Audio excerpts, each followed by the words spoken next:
Are we live?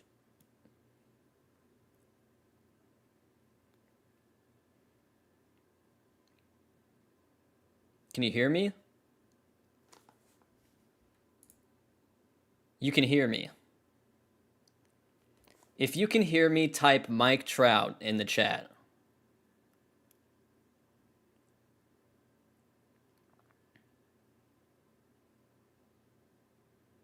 Okay, we're good. We're good. I was real worried. I'm not good at live streaming. I'm not like a pro at this. Oh my gosh, there's so many people here. The chat is crazy. I haven't even posted this link on like Twitter yet. This is insane. How do I change the title of my stream? I want to say that I'm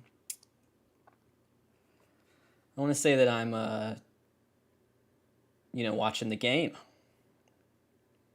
That's exactly what I'm doing, Peyton Peters. What up? What up? Chick-fil-A based.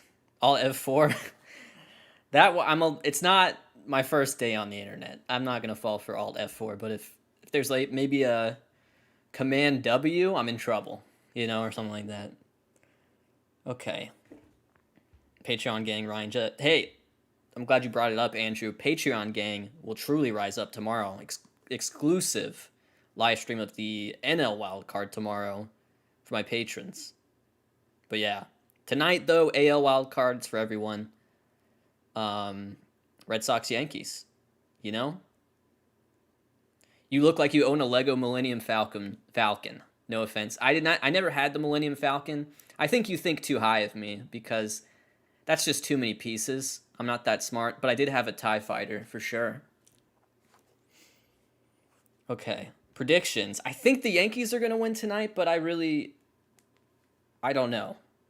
It's one, and the Red Sox have a winning record against the Yankees this year, I believe. I believe they're 10-9. But yeah. Let me see if I can let's see what I can do here.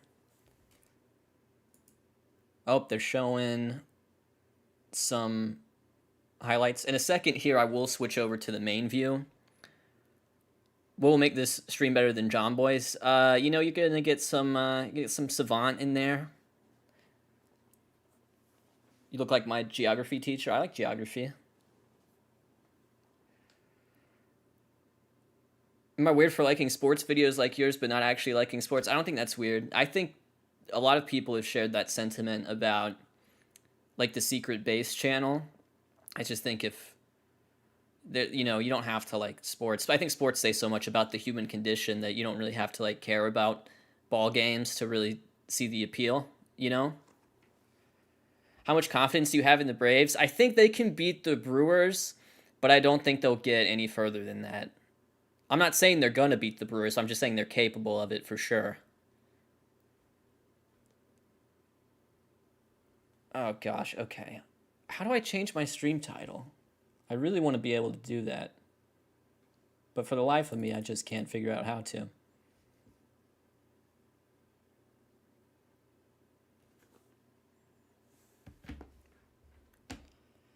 Whoever is winning tonight, I feel like is never beating the Rays, though. That's kind of how I feel. That's kind of how I feel, is that, neither of these teams playing tonight are going to win the World Series. But then I think that if like tomorrow, for example, Dodgers and Cardinals, I think both those teams are capable of winning the World Series. But I don't really feel that way about these teams.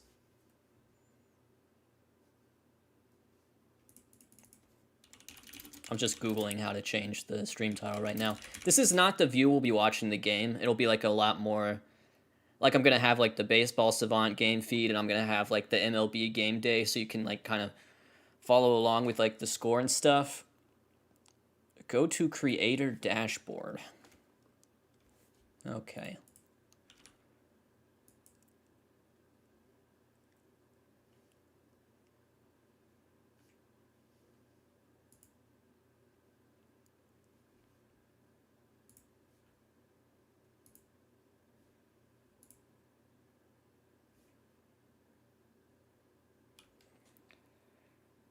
But yeah. I just can't figure out how to change this. Oh, that's because I Googled how to change it on Twitch. Gosh, well, no wonder why.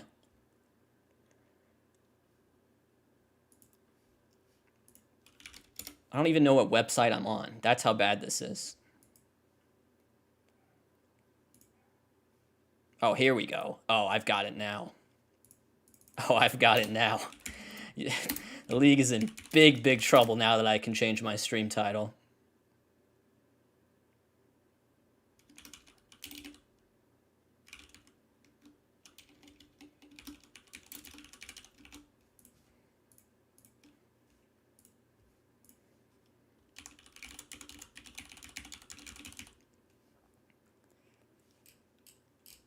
Bam.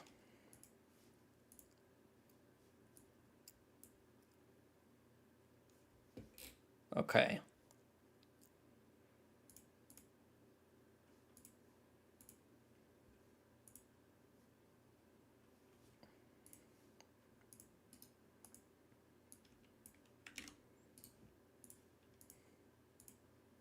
All right, guys, I'm so close to being able to start this stream in some sort of official capacity and just do a better job interacting with you. I just want to make sure I get the links out first, like on my Twitter. And then I think we'll be good to go.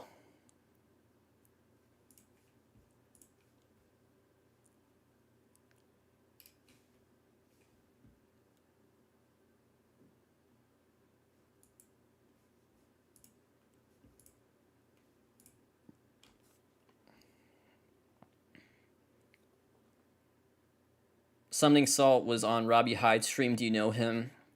I know. Well, I don't know him like personally, Rad Lad, but I mean, I've been a fan on his of his work for a long time. I feel like probably 4 years at least. I've interacted with him on Twitter, but I wouldn't say I necessarily know him. I feel very cautious about saying I know certain people because it's like, yeah, I know John Boy and Fuzzy to some extent, but I've never met them in real life, so you don't want to say you know somebody necessarily. I'm putting the game on your stream. I can't do that, but I will put up like the scoreboard if that makes sense. In fact, I'm about to switch over to that in just a second. Do you love Tech as much as Nelson Cruz? No, Nelson Cruz. No one has loved Tech more than Nelson Cruz. Nelson Cruz is the king of Tech. They say no, that's MKB HD. They say that's Linus. I say no. Nelson Cruz is the king of Tech.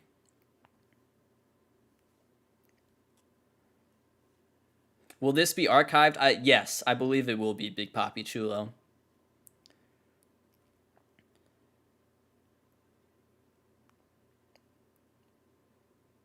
This will be viewable, I believe, with the chat as well, at the conclusion of the live stream, which I want to ask you guys, how long do you think this game is going? Because I polled on Twitter. I think we're getting to midnight, at least. I think midnight is like the bare minimum this is going 4 hours, because we know Red Sox Yankees takes a long time. We know prime time takes a long time.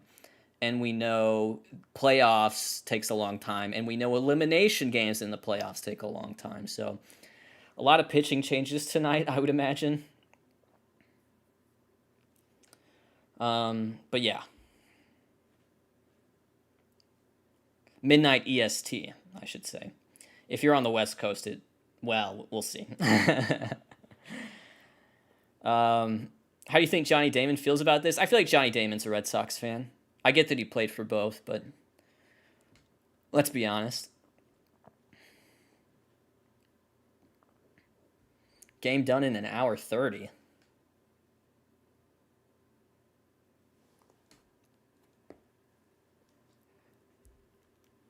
But yeah. 3:47 a.m. Got a question here. What do you think of BDE? I assume that means baseball doesn't exist. What he does. I'm a big fan. But it is one of those things I feel like where I actually don't watch that much baseball YouTube because you don't want to necessarily take influence from someone too much. And I think he's done a great job like carving out his thing, and I feel like I've done a great job carving out my thing. And I feel like that's kind of true for all of like the good like big baseball creators. They're all kind of doing their thing. And so if you watch something that it's too good, it's like looking into the sun. You know what I mean? It's like it's bad for your eyes as a creator because you may end up trying to ape their style, and I don't ever really want to do that. So how far is Atlanta going? I think they can beat the Brewers, but I don't think they're going farther than that. I think they're going to the NLDS at best, and then they'll take an L versus, whoever they, or sorry, they'll go to the NLCS and they'll take an L versus whoever it may be. Jeez, okay, hold up.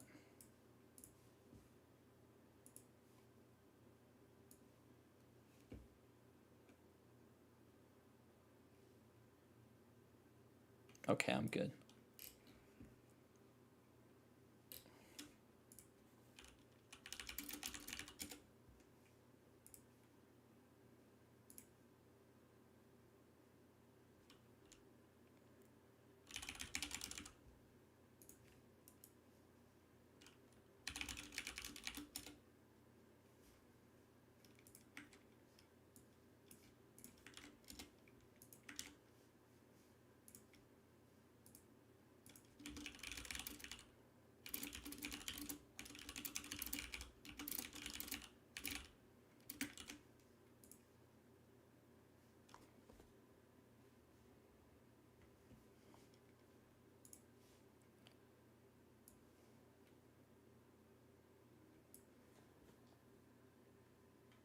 Okay, almost there.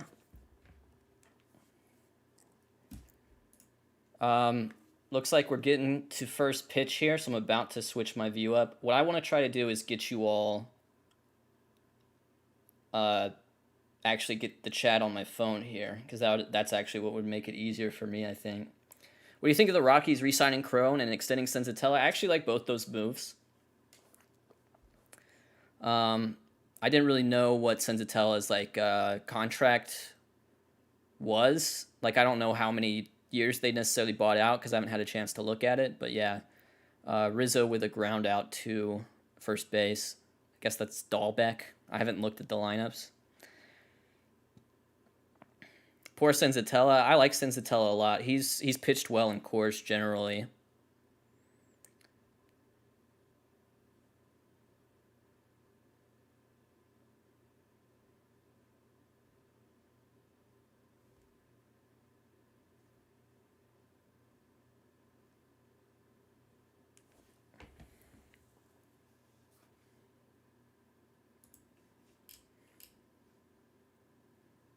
All right, and now I'm about to do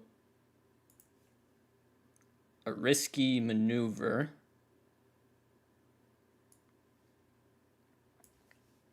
Will it work?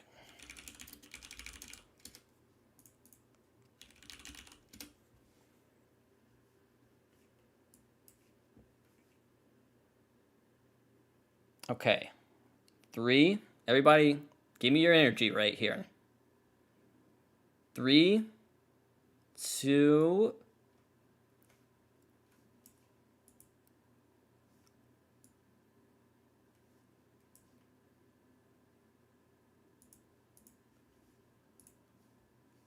I think we're in a good spot.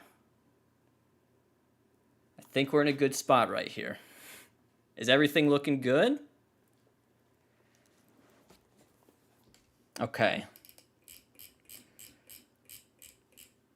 Can I get game feed? I like game feed if I can get it.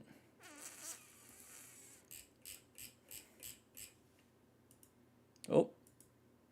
Can't be doing that.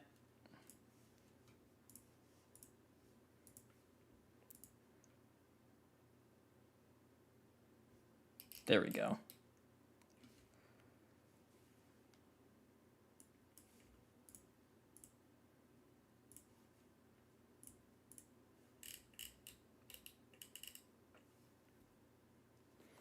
Huge. Enormous W. All right, so we should be linked up here. As far as what I'm watching on my stream right now, just to kind of give you guys an idea of the delay, Stanton just literally hit a home run. That's really what. So, nope. Bad camera work. They tricked me with the camera. Stanton just hit a very long single. You know when they do the camera and they pan it way up and it just looks like the ball is going to fly forever? That's what they did to me there. And I don't have sound on, but I know on ESPN that sounded like a rocket taking off. You know how they mic like crazy on ESPN? I know as soon as he hit that ball, it sounded like... That's probably what it sounded like.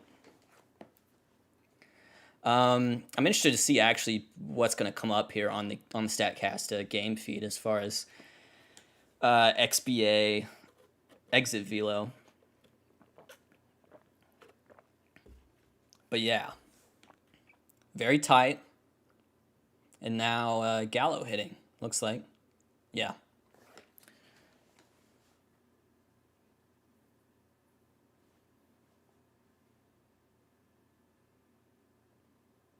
$110? I doubt it. I feel like he did like I'm gonna say he did like a 135 or something like that. Nope, he did 95.29.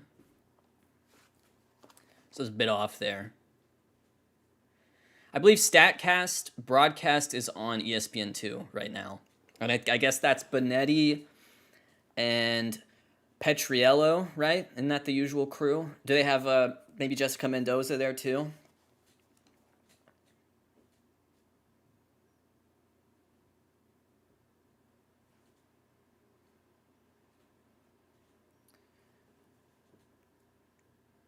But yeah.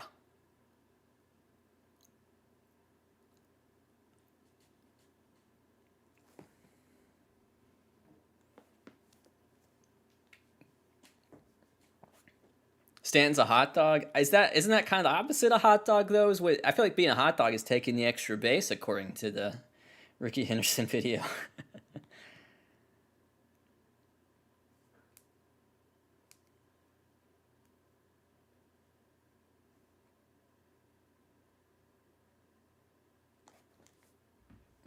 Okay.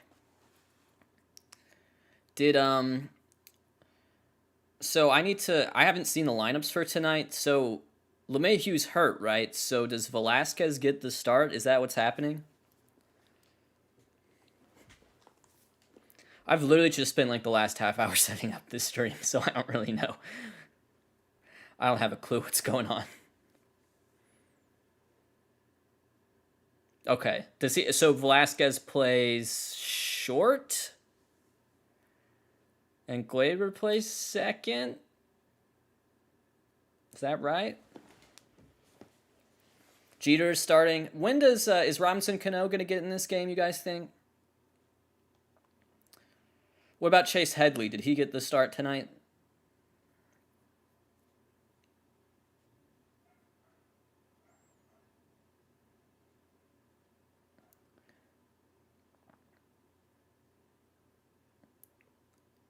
So it was pointed out to me. Ooh, that's a strike. Okay. Wow. Okay. It was pointed out to me, interestingly enough, that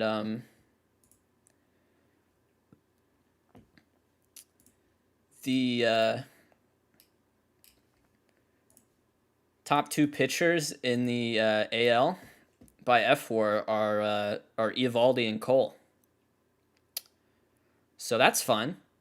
If you want to see some FIP, this may be the game for you. If you enjoy FIP, let's go FIP.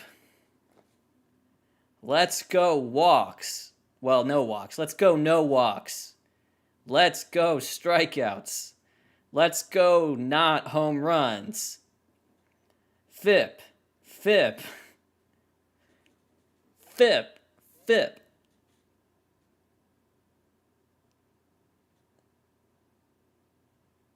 FIP. Let's go.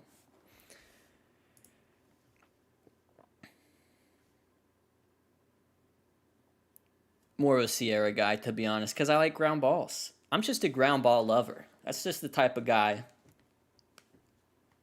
Yo, let's get a quick shout out to ground balls in the chat. I didn't forget about you, ground balls. I see you. I see you, ground balls. Web gems.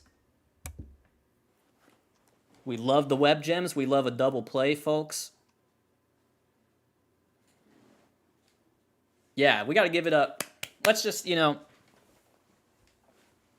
let's just. Way to go, ground balls. Any Framber Valdez fans in the chat? Yo, where my Zach Britton heads? Shout out to Logan Webb. That's right, dude. Shout out to Logan Webb. Shout out to Eric Hosmer. Pop flies. Boo. Boo, pop flies. Boo.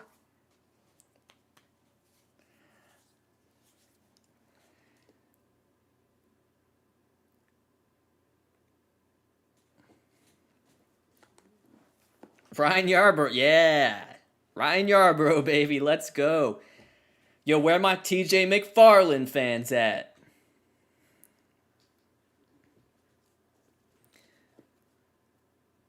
It's going to be really interesting to see if Cole has it tonight because his last few starts, and they're showing the graph on ESPN right now, his last few starts have not been good. And so it's going to be really interesting to see just, where he's at.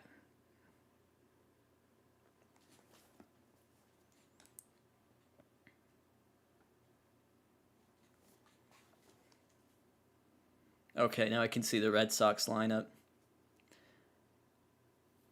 A couple pitches, a couple fastballs outside the strike zone for Cole to start.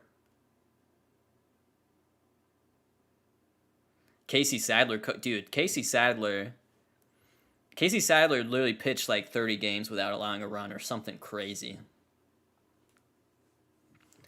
A lot of time being called, guys. I've seen a lot of time. We know we're going to be here until midnight. I'm just saying, I want to see 10 pitching changes per team.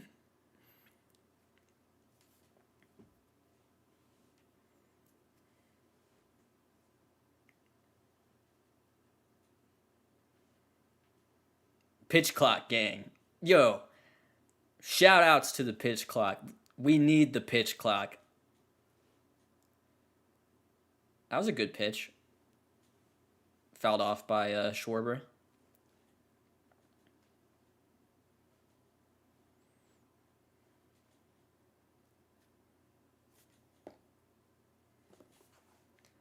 Hashtag pitch clock gang.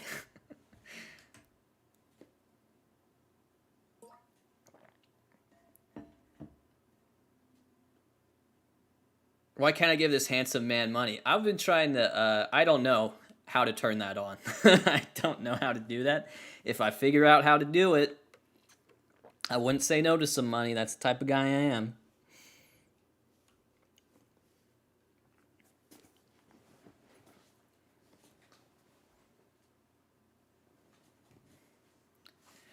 Thoughts on Jason Stark pitch clock article? I think 15's too much, maybe.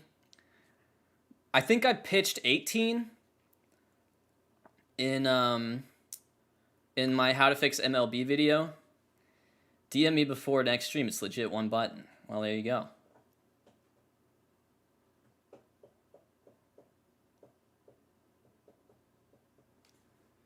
So Cole's got one out.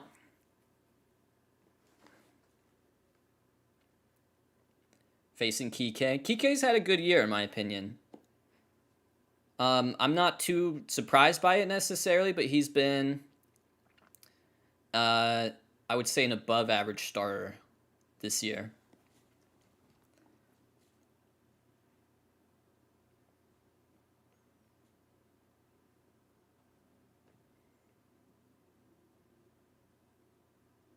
Much love. Thank you. Thank you. 6 pitch out. Yeah, that's not too bad. What player do you think will make a big impact this game? I'm going to say Clay Holmes.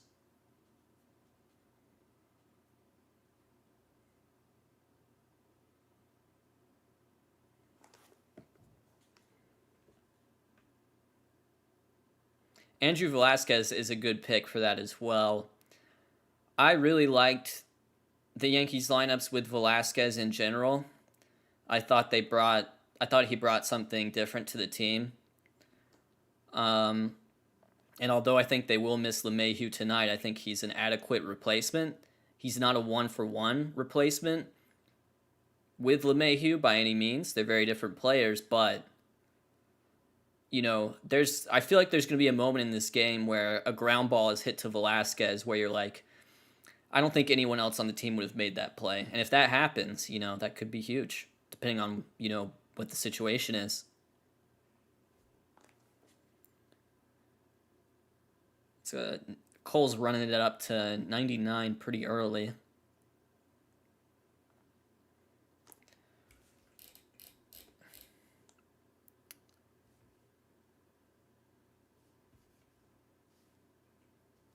Wait for that to refresh, but yeah, that pitch to Devers was 99 on the broadcast. Oh, did he hit him? No. Just came inside on him. Cole wishes he was half the pitcher Drew Hutchison is. Drew Hutchison, I think, had like a low 2 ERA this year. Granted, in a small sample size, but Hutchison had like a 2.2 ERA this year in the majors. And he was 3-1, so he's a winner. He is a big time winner. Let's see how my guy Hutch did. Hutch 3-1, 2.11 ERA. All right, why are we acting like Drew Hutchison isn't a winner at all times? Cole 98.9 his max so far, and Devers walks. Devers indeed walks, so they do get a runner on, 2 outs.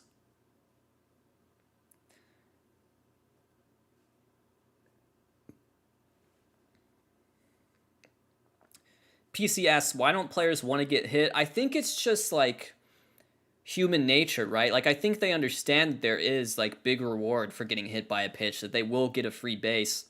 And especially, you saw Devers do it. With 2 strikes against Garrett Cole, obviously you'd love to get on base. But I just think when there's an object coming straight at you at 100 miles per hour, it's just in our nature. We get out of the way. That's how we've become the dominant species, is that when a 100-mile-per-hour object is going towards us, we get out of the way. I say dominant species, but of course the advanced alien societies are at the bottom of the ocean, so we can't really count those. But yeah, at least on land, we're the dominant species, I believe.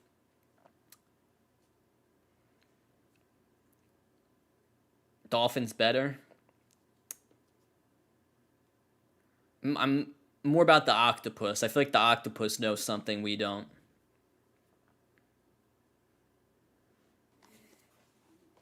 Cats rule over us. I'm a big cats guy. I like cats because I feel like cats all kind of have the same brain, Like if you have like a house cat or like a lion, right? They're still pretty similar, Whereas like a dog and a wolf, that's a completely different thing, But like a lion and a house cat, yeah. Yeah, they're just cats,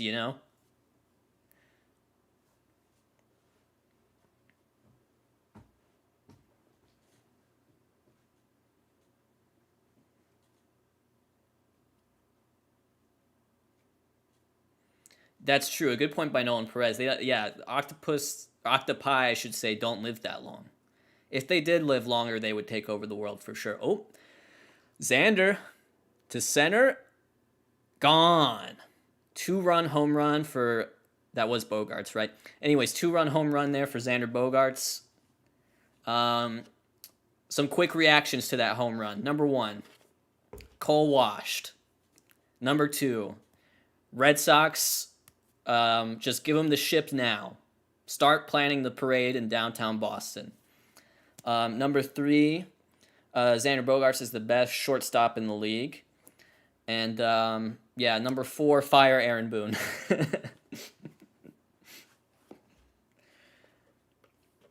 When these things happen, you have to get the takes out. You have to get takes. I'm a merchant for takes. They just put Xander Bogaerts in some sort of like laundry cart or something. And then Verdugo looks like he's going to pop out to end the inning. So, first inning in the books, Boston jumping out in front to a quick 2-0 lead thanks to a home run from Xander Bogaerts. What do you guys think? I've always thought about this. You know, Xander Bogaerts, because he's from Aruba. What do you think Xander Bogaerts was thinking when he got to America and all the guys named Xander were like goth magicians? You know? Like he was like, oh, I finally met another Xander. And he's like, I do magic from the underworld. What do you think he thought about that?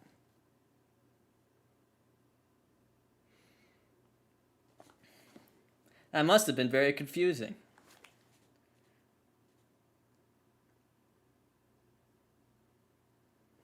I had an old roommate named Xander, and yikes. Was that a little too kind of, hitting the nail in the head? Yeah, I think, they're all like goth magicians, or like they're really into marionettes, And he's just like, no, I just play shortstop for the Boston Red Sox. Xander Cage. That's a good Xander. That's another good Xander, Alex.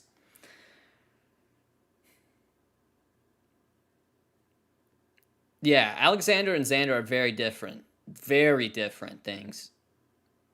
Now, I understand that all Xanders are probably named Alexander, like on their birth certificate. But if you choose to go by Xander with a name like Alexander, you're just a certain type of guy, I'm not saying it's a bad thing. I'm just saying you're a type of guy.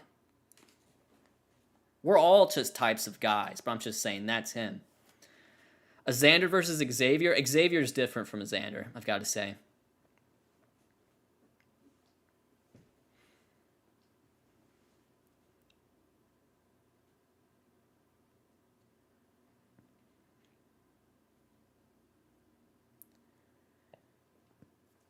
Yeah, are there other like he's the only Xander, right? Yeah. There's Xavier's, but there's just one Xander.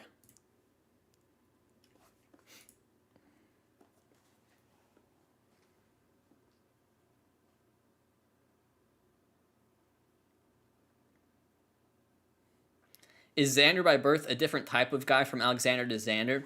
I think if you as a parent choose Xander and it's not a shortened form of Alexander, that makes you that guy. It doesn't necessarily mean your kid who has to bear the name Xander is going to be that guy, but it does mean you are that guy because you like Xander.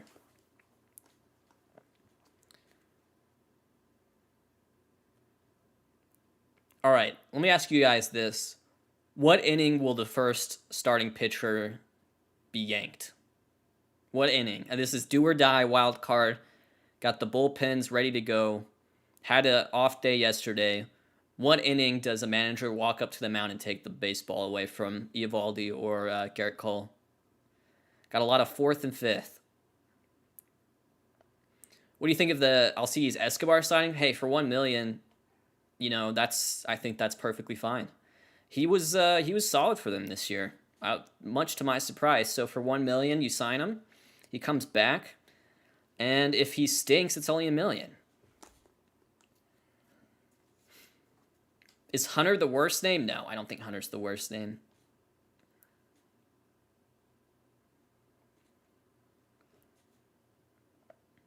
'16th inning, Eovaldi gets yanked. Yeah. If it's the 16th inning, we're going to be here until like 9 a.m. tomorrow. Summoning Salt, foolish. Can we get them to put the stream on ESPN3? Yeah. They're going to have to put this on the Ocho. Is that the real Summoning Salt? I didn't see a check mark. Are you not a check mark guy? I think that's respectable to not be a check mark guy. I have it on YouTube, but I don't have it on Twitter.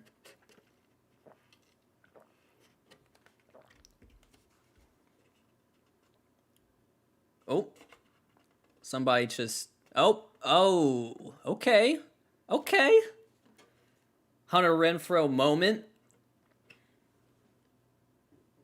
You have it on Twitter, but not here. Okay. So combined, we're one verified jerk. What did you order for Chick-fil-A? Thank you for asking, Vintage Pro 14. 4-count strip meal, large fry, sweet tea, light ice, 2 Chick-fil-A sauce.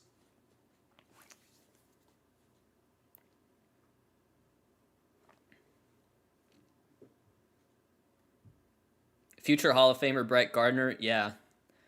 More war than Yadier Molina, Haver, Brett Gardner.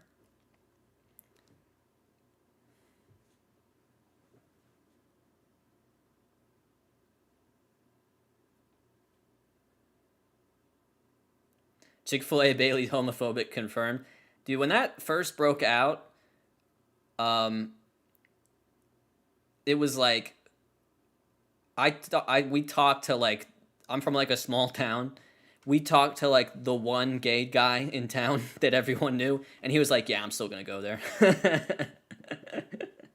He was like, it's good. It's good chicken.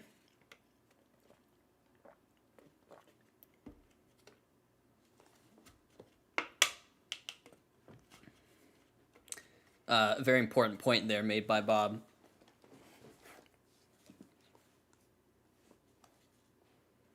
RIP fun differential? Yeah, dude. Fun differential.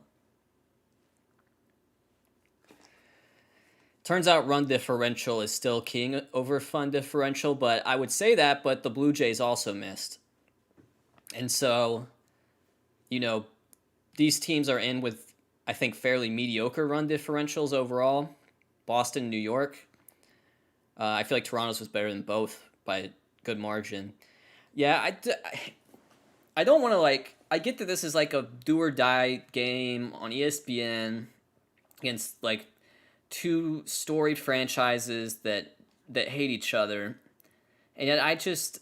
The level of excitement for me is less than it would be if Toronto was in this. Because I feel like unlike these 2 teams, I feel like if Toronto got in, they had a chance to really just go on a run and win the World Series. Whereas I don't really believe that either of these teams are going to win the pennant, but we'll see. I do think that winning a wild card game like this, where you come, you know, this is an elimination game. This is must win, and you win it, and then you go on to a division series may actually be advantageous over if you skipped that. And then, you know, because imagine, you know, the team these guys are going to play is Tampa. So Tampa's sitting back at home right now. They haven't had, like, that pressure on them in a while. And so, you know, if Boston wins tonight, Boston has already proven to themselves that they can, like, get out of a must-win, do-or-die situation, you know, in the last few days. And so maybe that would give them an advantage in the series. I've kind of felt that. I think that kind of happened to the Nationals in 19 when they took on the Dodgers after they won that huge game against the Brewers. Crazy sort of infield hit for Gio Urshela there. We got ourselves a 57-degree exit velo and a negative 83 launch angle. So he knows where to put the ball. That is not a good piece of hitting, but it is a hit.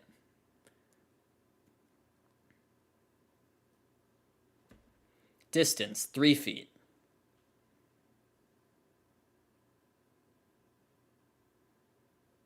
Would Senzatel have gotten $550 in the open market? Well, I don't know what Senzatel's contract is. Like, I don't know how many years they actually bought out in terms of team control.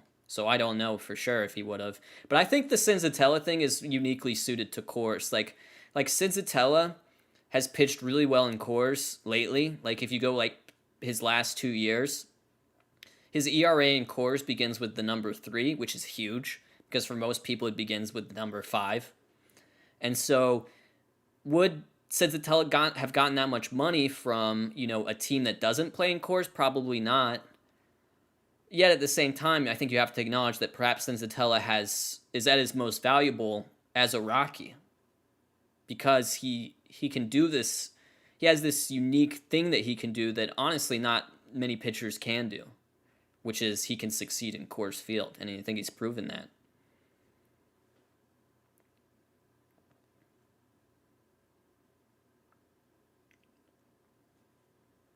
Royals A's, another really good example. That was a great wild card game. I tell you what, that one. If we get something half that good tonight, I would be thrilled. That was such a good game. So if Senzi had 3 more years of control, maybe he's getting 20 million in ARB over those 3 years. And so you're really signing him for like 230 beyond that or something like that. Or maybe, I'm just guessing. Just guesstimating.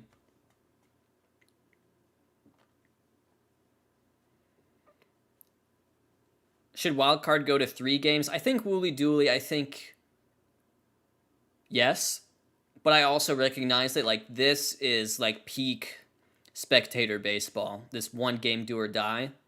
You can't really beat it, These games to me, the wild card game, this to me is more exciting than pretty much any game that isn't like World Series Game 7.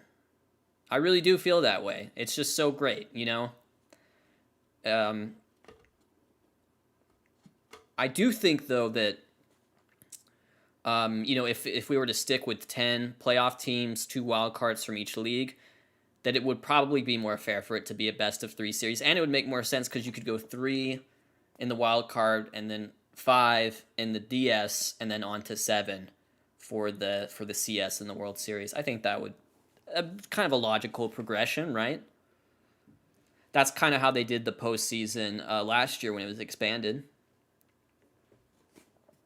Stoked for the one tomorrow, me too. I think that game tomorrow has, I think, maybe more potential than this one. Top 2 expansion locations, I'm going to say, Christian, Charlotte is one for me.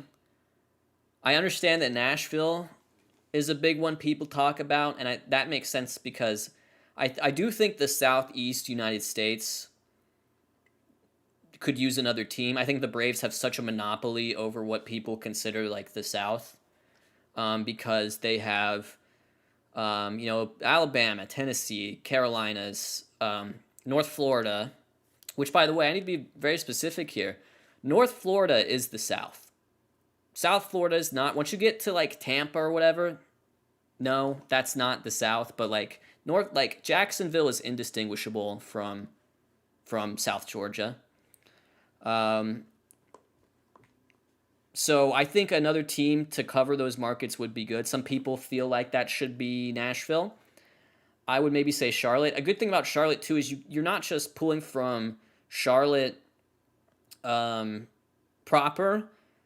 There's so many people living in the Research Triangle in the Carolinas that it just feels like the right move. And just look at how many great ball players have come from these places, have come from these states like Georgia, have come from North Florida, have come from Tennessee or the Carolinas. This really is like a hot spot for baseball talent. So I do think there should be one more team there. And then for the second, I think I would probably say Montreal.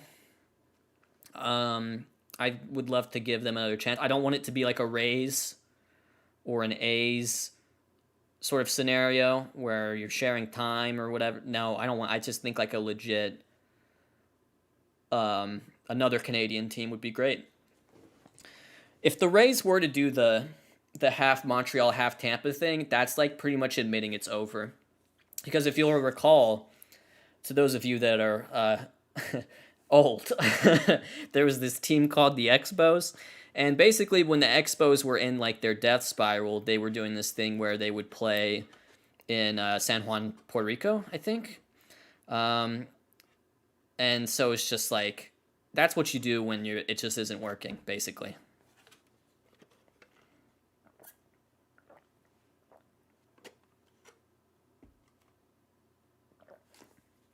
Yeah, I mean, this Expos, some people say it's a myth.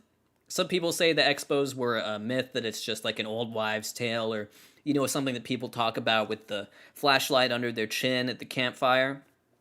But I think the Expos were real. And at night, if you look into the mirror and say, Tim Raines, Tim Raines, Tim Raines, he will try to steal second base.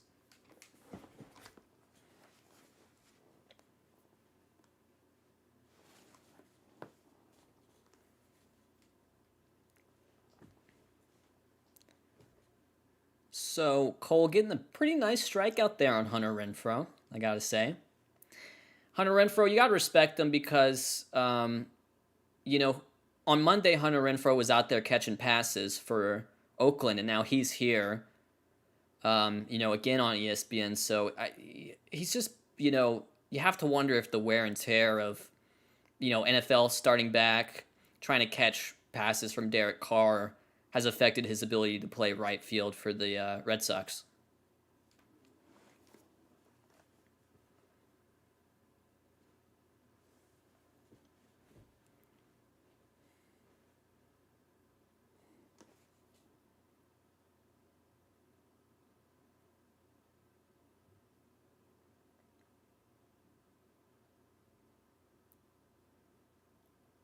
I gotta say, it's early. It's early. Cole looks better in this inning than he did last inning. And I don't think that's results based. I think he's just hitting his spots better.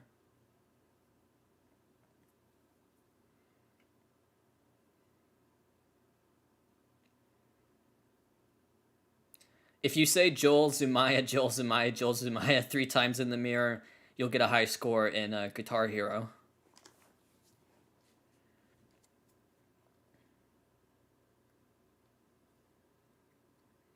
Me over ESPN? Why not both?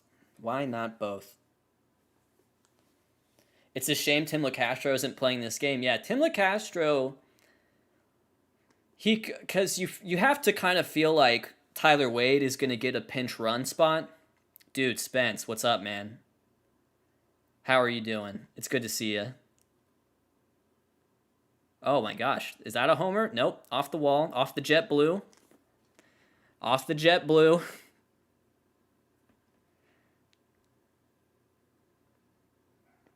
We gonna get a Trent Grisham moment?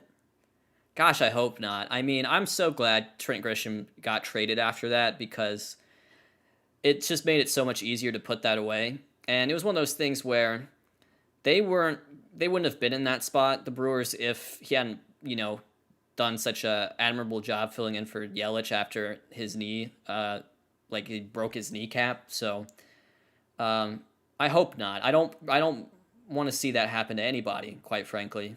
I want to see teams win because they're good and not because someone makes a mistake like that.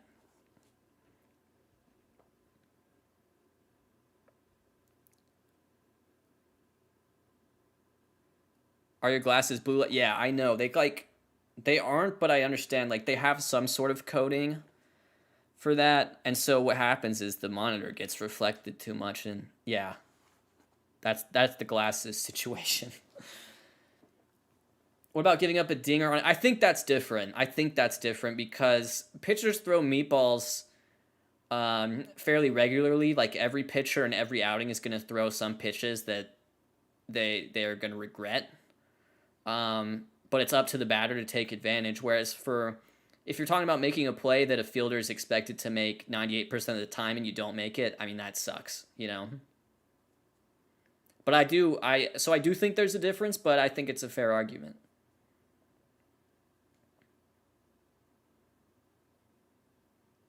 Does Bailey have a female companion? Yes, your mom. Someone who lives in St. Louis, what are your thoughts on Cardinals versus Dodgers? Yeah, part of me thinks like for the good of the game that that if the Cardinals won tomorrow, it would be to the benefit of the league because I think it would maybe cause a reexamination of the playoff system we're under right now.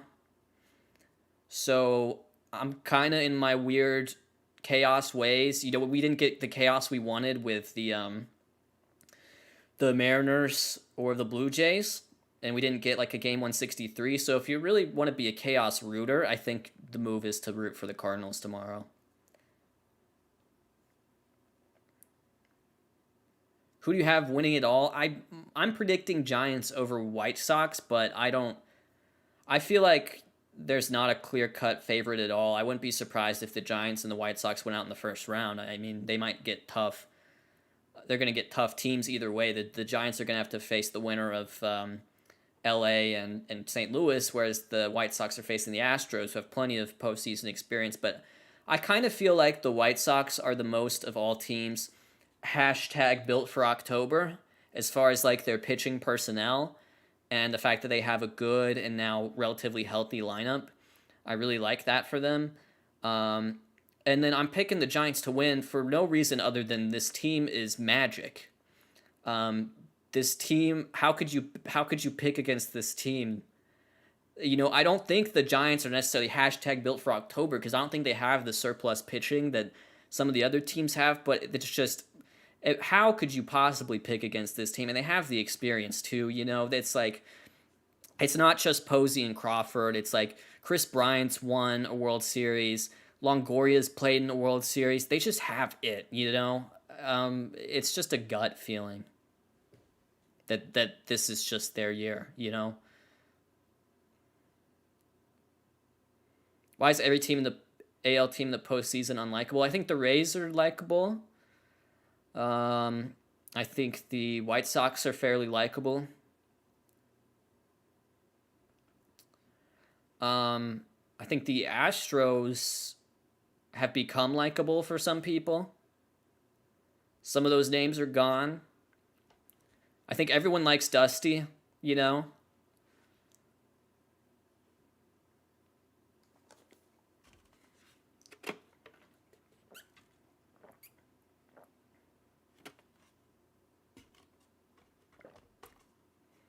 Bauer is streaming. I don't think he's streaming. I saw that he posted like a 30-second vid on his personal YouTube that basically said he's going to be getting back into baseball content this offseason. He's live? Okay. First question, how many views does he have? Second question, how many views do I have? No, I'm just kidding. Because I can't see. It's not good to look at that viewer count. I've seen the chat's been going crazy, so I assume there's a decent amount of you in here. Thoughts on changing the playoffs? What would you do? I think I would maybe throw it back to 8 teams, honestly. Maybe I'm crazy on that, but I have over 500. No way, dude. No chance. That's too high.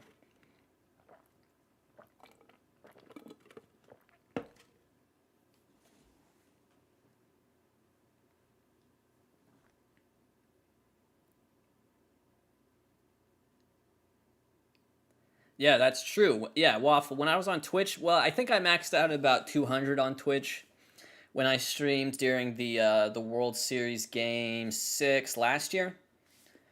Shay Mitchell says you got a solid shout out on John Boy today, like on their podcast.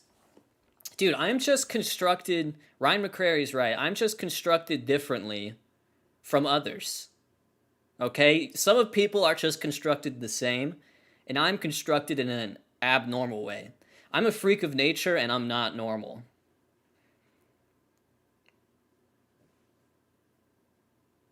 And you put me versus, and Fuzzy knows he can't beat me.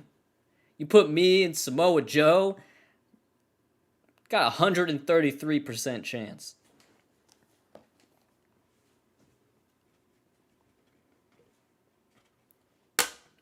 I totally butchered that. Anyways, Cole gets out of that inning.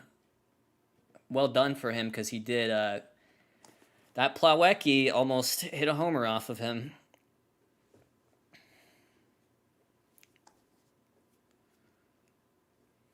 The stream always rises to the unjustifiably in a position that I'd rather not be in. But the stream, oh yeah. Point to Jack Donnie.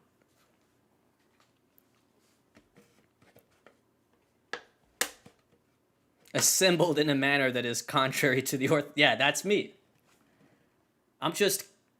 My construction is just altered.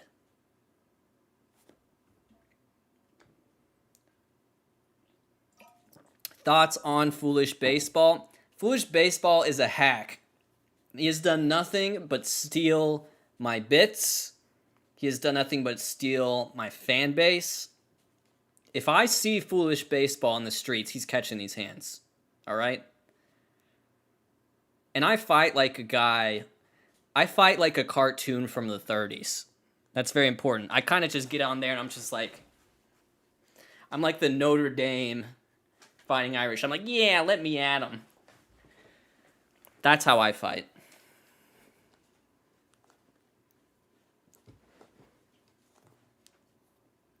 Guys, there's an update for Process Lasso available. I'm not sure if you can see that, but if you have Process Lasso, go ahead and update your program.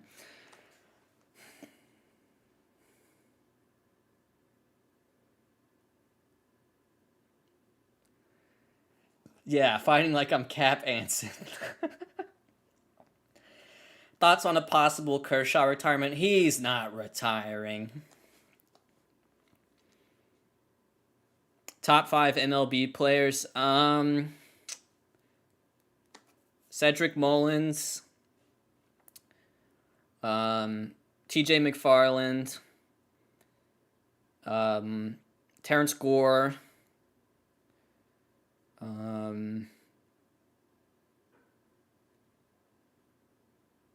The guy on the Orioles, Mickey Janis, and Tyler Wade. I think those are probably the 5 best. Missed Randall Grichuk? Crap. Aaron Bummer, not top 5. Aaron Bummer is number 0. He like ascends all the... They're talking to Bucky Dent? You can't do that.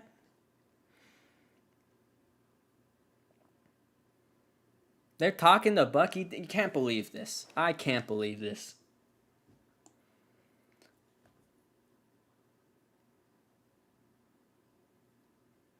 Lars Nootbaar weeping.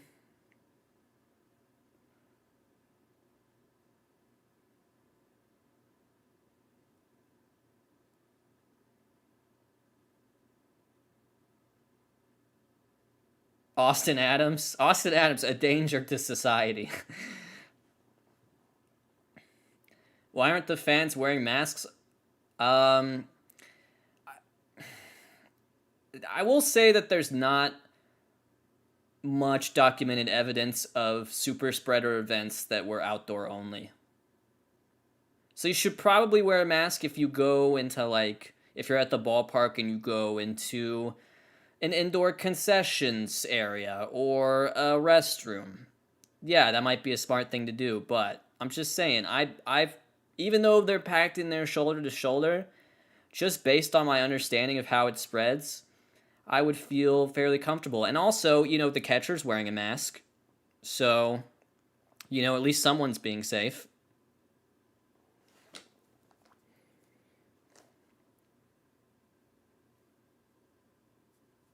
The umpire's wearing a mask.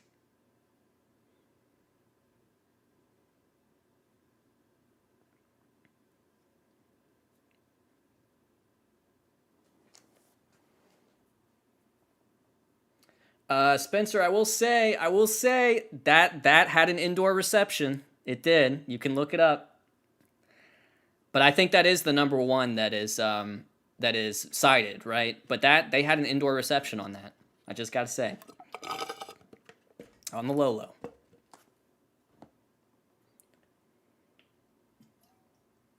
They're showing the Bucky Dent homer.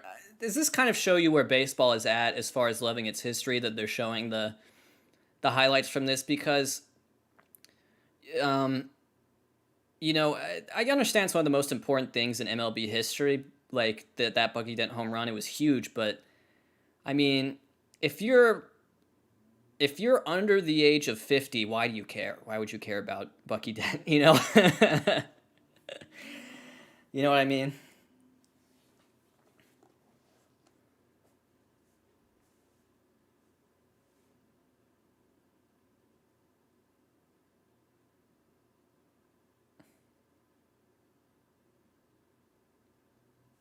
But they will show the Aaron Boone home run. If they haven't shown it yet, I'm shocked. I saw that they did show Pedro versus Don Zimmer, which was also a great moment in MLB history.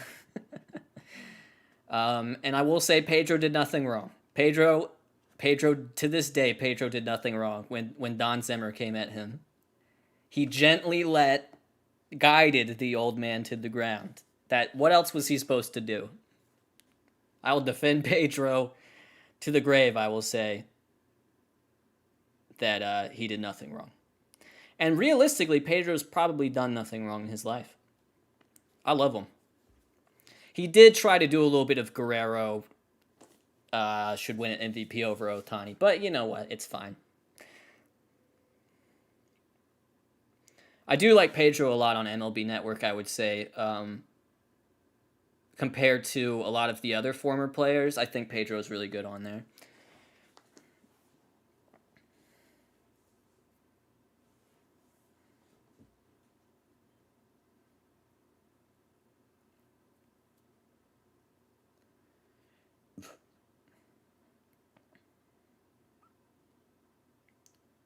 Favorite player going into free agency this offseason?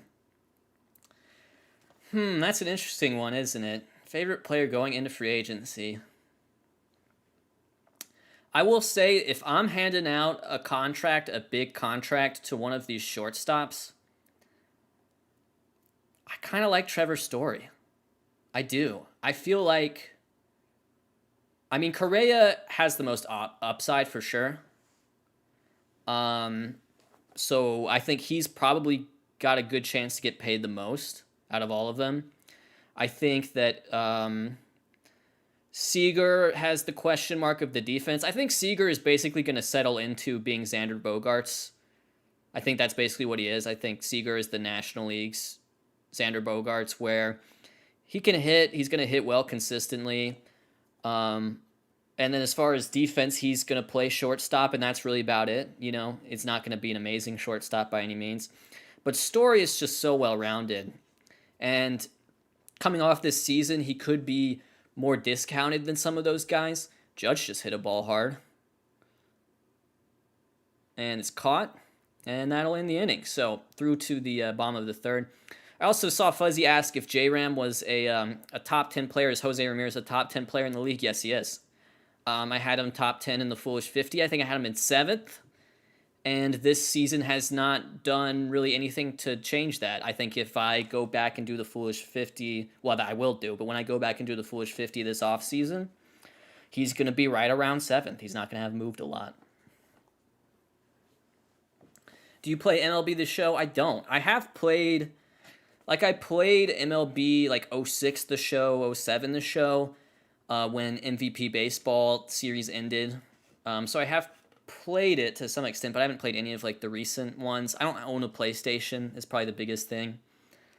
In fact, I don't have a modern console right now besides my PC, because I don't have a Switch or a PS5 or a Xbox One. Is that what it is? What's the Xbox right now? What Xbox are we on?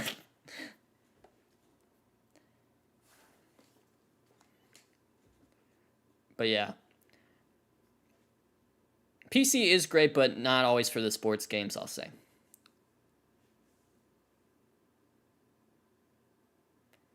We're on to the Y box. When the Z box comes out, I'm gonna get that one, because I think the Z box is gonna also be like a smart vacuum. It'll clean your house. So I'm looking forward to that because my Roomba is really slacking.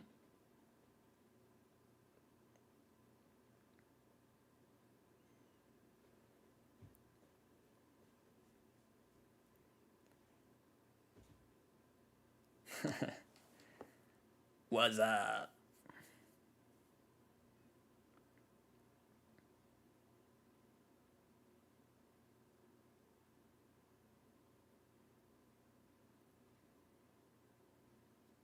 New OTP series when I might reboot it this off season. My off season plans are generally like I try to treat like the baseball season, like MLB season, like like that's my on season, and then I treat the off season like it's my off season.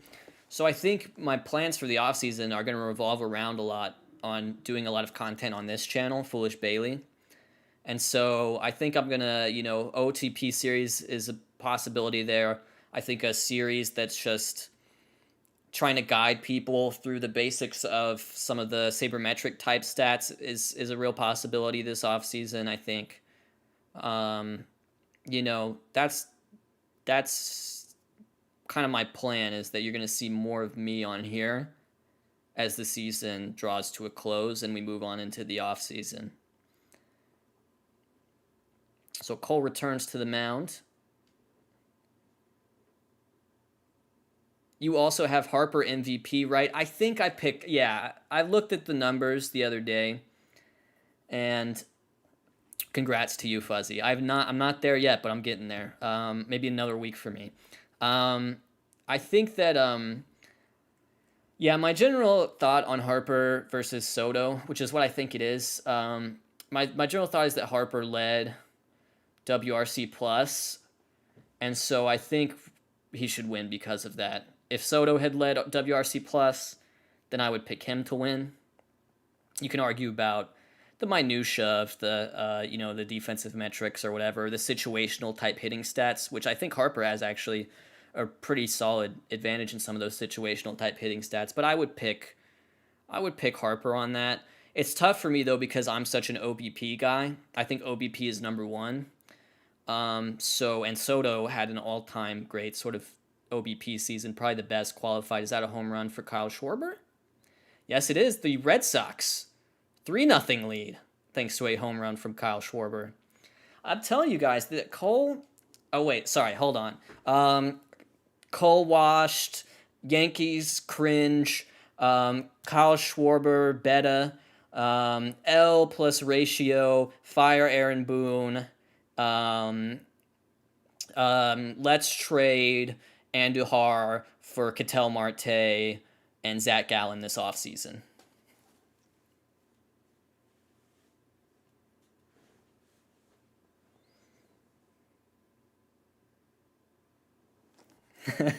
I Aaron Bum. Yeah, Cole fell off. Yeah. Oh man. Oh, and he's getting a little infield. That's the second one of those. Urshela had one of those. Um, and now Kike has one of those.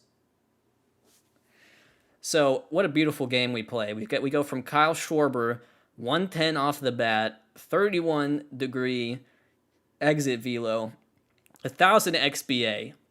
It's out of the park everywhere, and then you also get that dribbler down the line. Garrett Cole, more like getting Cole, yeah, for Christmas in his stocking. Boom, got him. Garrett Cole, more like getting rolled.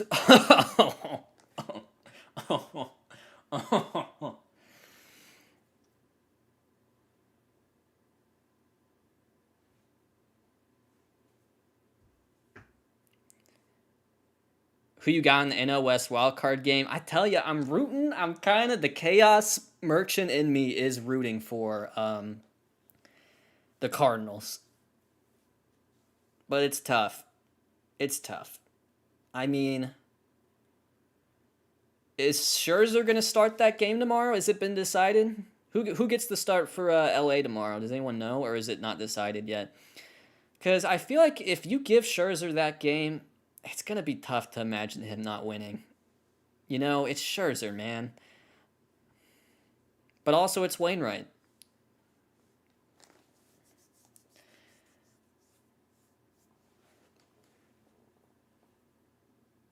But yeah, the chaos in me is definitely gonna be rooting for the Cardinals to win that.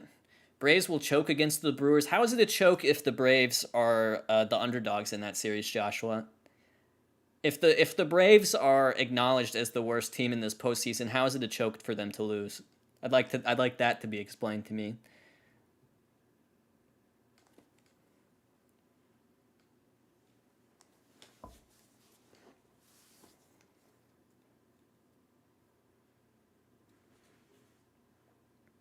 Imagine if it was Kershaw. I don't want to imagine that. That would be very upsetting for everyone.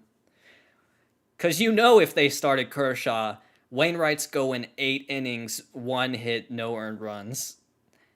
You just know.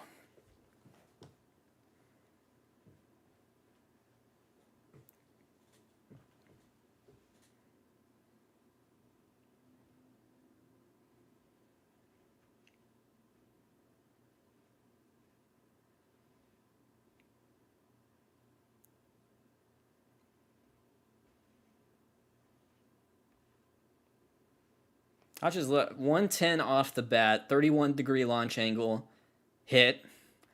58 miles per hour off the bat, negative 54-degree launch angle, 2 feet, hit.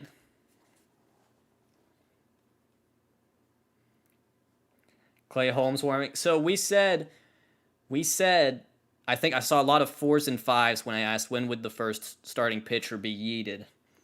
And that may be where we're trending, but it could be third because Cole's got this runner on right now.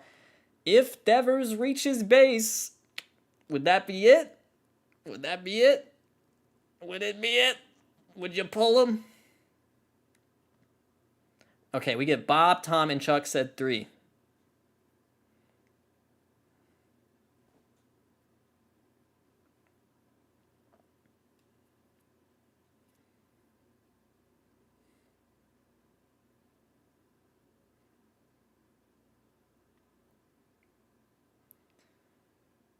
Bailey, did you see Bellinger Mathis this year? Yes, sports ball. 18 hitters Mathis this year.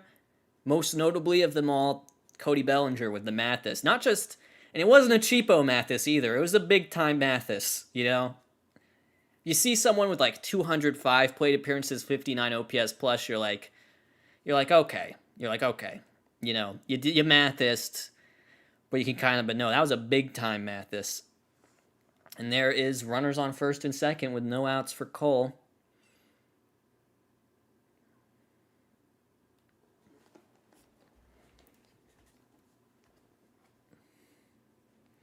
But yeah, Martin Maldonado had a pretty big Mathis. I think Maldonado and Bellinger were the only players that Mathised on playoff teams. But Maldonado, I mean, you can understand it from a defensive catcher more so, I think. Is that it? That's it. So if you said third inning, you win. And if you said third inning, you were the winner. Even though he pitched 2 innings technically on his record, he's 2 plus. He was pulled in the third, so that was the question. Cole washed. Fire Aaron Boone. Red Sox ship confirmed.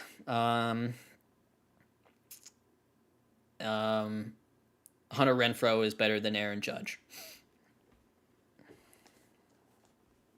Cole more like stole that contract. The 4-hour call is looking good right now. Well, we're at a little over an hour, and it's true. We're still in the third inning. So we could be on pace. But it's bottom third. Cole looks like me when I try to impersonate his mechanics.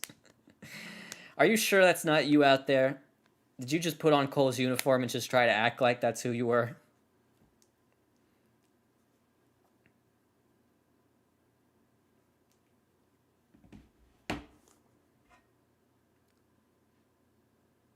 Yeah, ratio plus Cole fell off sadly. Foolish Bailey, who's your favorite pitcher to watch play? Honestly, it's probably like Brent Suter, you know? Like a real someone just pacey and just kind of a nutcase on the mound and just just locating. I think that's fun to watch. I like to watch Brent Suter pitch. Of like the big kind of star pitchers, then it's probably like, Scherzer or someone like that.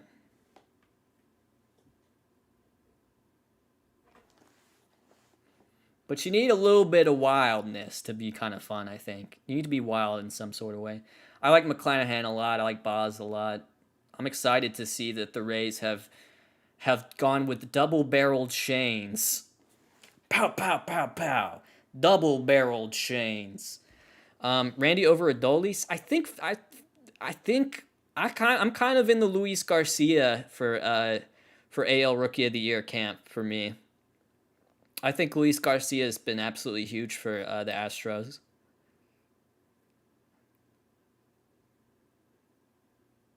I don't know if he'll win, um, but yeah. The thing about Manoa, I get Manoa a lot too, and this goes for McClanahan to some extent too. But like Manoa has pretty similar stats to Garcia, but Garcia has more innings. You know, he just got more volume. And that's not Manoa's fault. He got called up when he got called up. He was ready when he was ready. But that's just a fact. You look at what the Astros starting pitching was projected to be. There were so many question marks, and he just took care of business all year.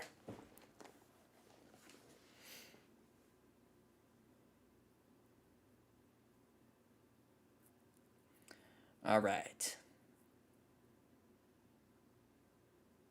So we're back. Bogarts is at the plate. He's already homered in this game. Sander Bogarts is so good, guys. I mean, just to have someone, a shortstop with this much consistency on offense.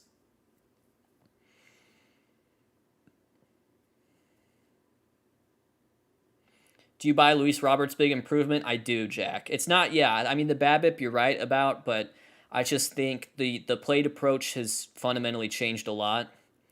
And I think it bodes well for him going into 2022. I think he's got a chance to be one of the top players in the league next year. That's not a great pitch. That is a good stop, I must say.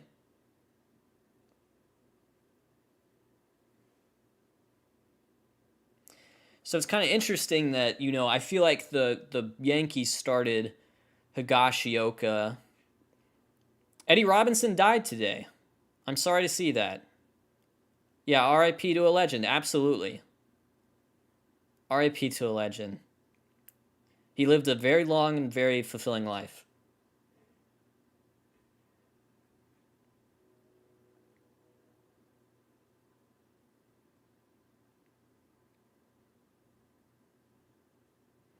Who's your pick for best player on the Red Sox roster this year? I would pick Bogarts. Schwarber's been great. Evaldi's been great too. Um, but yeah, Bogarts. When I think of like the Boston Red Sox, that's like who I think of. I'm like that. He's the team. He's the one. He's like their Freddie Freeman kind of, where guys left. Mookie Betts left. Um, but he stayed. He had the big contract, and he's who they went with ultimately.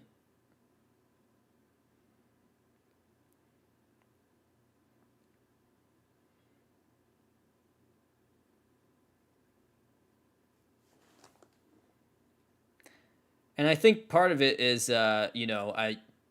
It's funny to imagine. Well, it's not. You don't even have to imagine it, but like Jerry Remy or like anyone with a thick Boston accent saying Bogarts is funny. I think that's really key to his success in this city as well. It's funny when people with a Boston accent say Bogarts. It's very funny, and you can't put a price tag on that. XBA on Xander's home run was 920. So he got it pretty good. 108 off the bat, 23 on the launch angle. Oh, wow. Huh. Got ourselves into an interesting play there, but it is a double play. That was one of those where you see a lefty hit an opposite field ground ball. You just think it's going to be a base hit, but good play by Urshela. I guess the positioning worked, and Yankees infield takes care of business.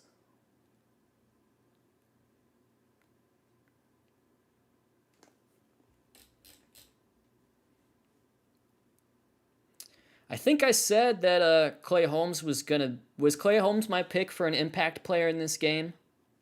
I guess that was impactful. I mean, that keeps them in the game for sure. You think Savant will make their own war? I want them to take. It's possible they could. I think if Savant made their own war, it'd be really interesting.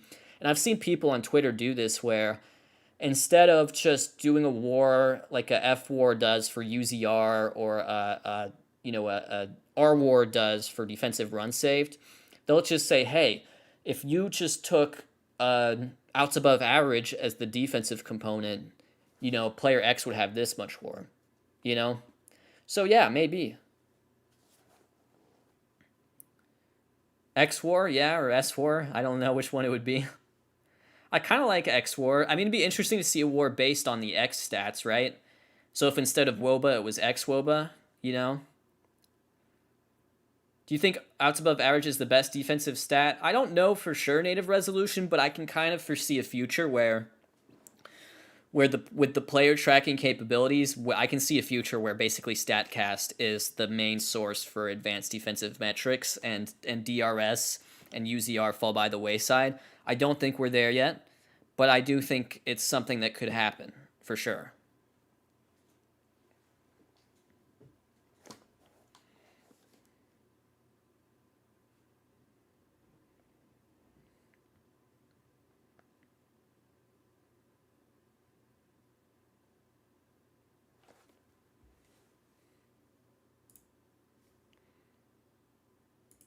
I'm just going to swap it over to here for just a sec, guys. I want to just...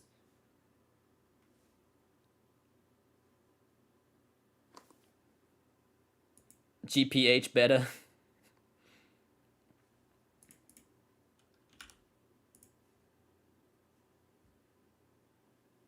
Prefer this view anyways, I know.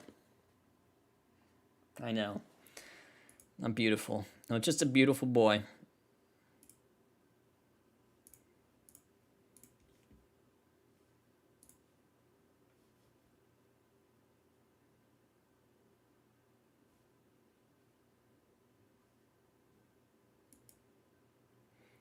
Who did you grow up rooting for, Bailey? I grew up as a Braves fan. My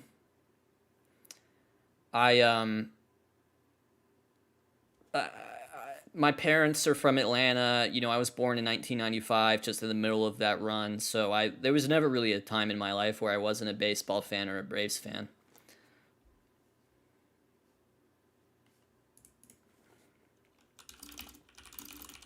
My bad, guys. We'll get swapped over to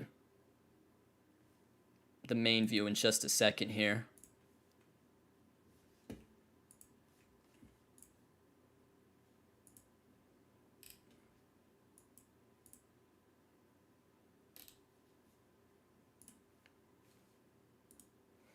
Tomorrow is just Patreon stream. That's the plan. But I might call an audible on it. We'll see. What I might do is poll my Patreon guys and see what they think. This isn't the main view.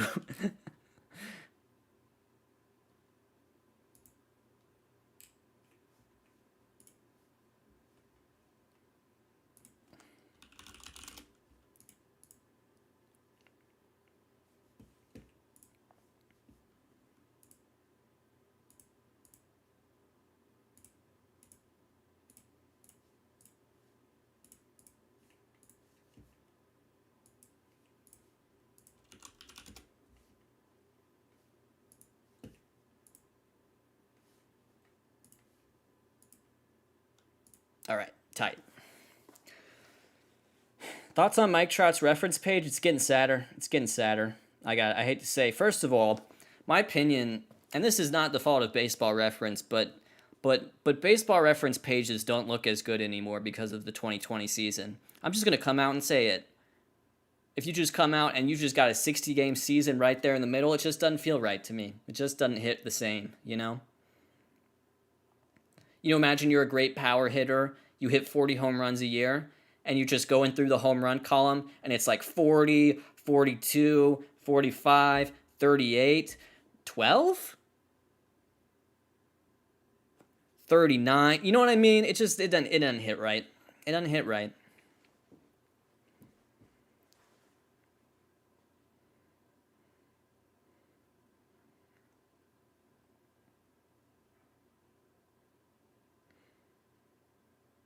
But that's kind of part of it, because I think Ted Williams has a beautiful baseball reference page. And yet at the same time, he has like World War II, Korea, so maybe that's just part of it. Hornsby best page. Hornsby, one of the greats, for sure. The 20s for Hornsby, leading on all those triple slash stats every year, is a beautiful thing. Yeah, I kind of agree, AJ. I feel like war looks better. When I say war, I mean as in fighting in an international conflict, not wins above replacement. I feel like a war absence looks better than a 60-game season on the page, in my opinion. This game has been very long. Where's Mark Burley? Let's see. We're top of the fourth. Was first pitch 8:08? Something like that. And it's 9:25. It could be a lot worse, I feel, but it may get a lot worse as we move into the bullpen. Gallo has hit a ball into the air. Grass is green, the sky is blue. Joey Gallo fly ball, but it is caught.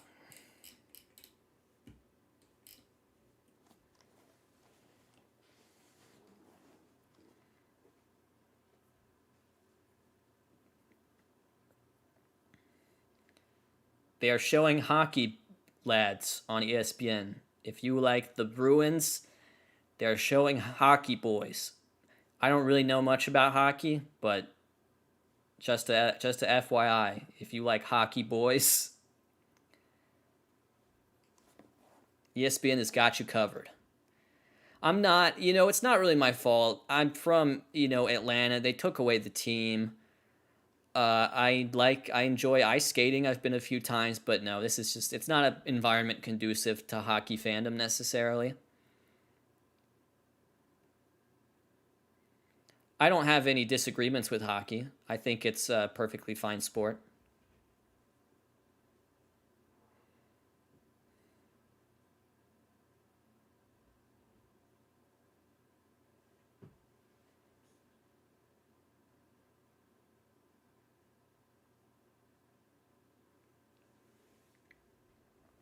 Anyone have a Bucky Dent count going? There's been a lot of Bucky Dent, I gotta say. Cheney asks, are you being invited back to author another section of the prospectus next year? I don't know. I didn't have that conversation until after the season was over, I believe. So I'm not sure. I think if they offered, I would probably do it again. Maybe it would depend on what team it is. But I would definitely be open to doing it again. I had fun doing it. But at the same time, if they want to, spread out those opportunities, give them to someone else, I wouldn't blame them at all. I have the platform, There's a lot of people out there grinding in the sports media world who are, not as fortunate as I am. And so if this is an opportunity for me to give up a spot, I think that'd be perfectly fine. Plus, it was hard. I got to be honest with you. It was hard. That's a different type of writing for sure.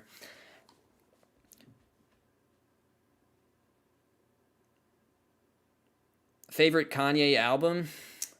It's probably My Beautiful Dark Twisted Fantasy, right? My Beautiful Dark Twisted Fantasy is probably the best one. I also really like Late Registration. But I think that just came out at I was like 15 or 16 when that came out, and it's just like, it's like a pretty foundational record, in my opinion. Favorite Weezer album? I'm gonna go for um the unreleased Songs from the Black Hole, actually, which would have been like their third album, I believe, technically, or maybe their second. But yeah, I really like Songs from the Black Hole. The record, like the tracks from that, are really good. I like Waiting on You. I like I Won't Get With You Tonight. My second pick would probably be Pinkerton as my pick. But yeah, if you want to go deeper, I think Songs from the Black Hole is really good. I've heard a lot of like fan mixes of that album that I think are just incredible. But yeah, it's just of their run of the mill studio albums, I would say Pinkerton's the best.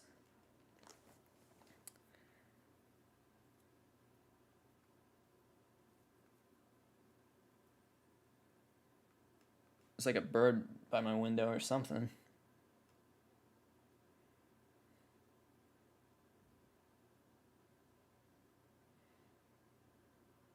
I will say I'm like a Weezer, like I'm the Weezer guy who's like, they did two good albums and that's it. The rest is trash. Like I am that stereotype for sure.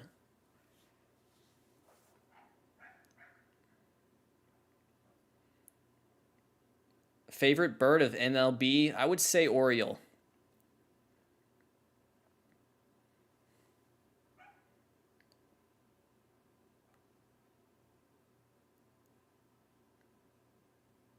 Best Taylor Swift album?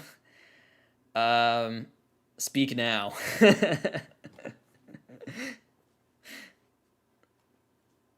um, it's Midwest emo time of year, Bailey. You're right, but at the same time, I think that as an Atlanta person, the weather hasn't changed yet. It's still like decently warm here. It was like high 70s. It's gonna be like high 70s this week, low 60s. I think once you get a little bit colder, then it will be Midwest emo season. But in the Midwest, I'm sure it is already time, but here it's not.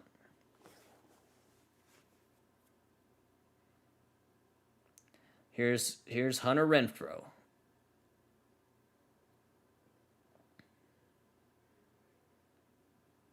Gosh, look at the movement on that pitch from Clay Holmes. That is unbelievable. Fan of the Falcons? Sadly, yes. It's a sad thing to be a fan of the Falcons, but indeed I am.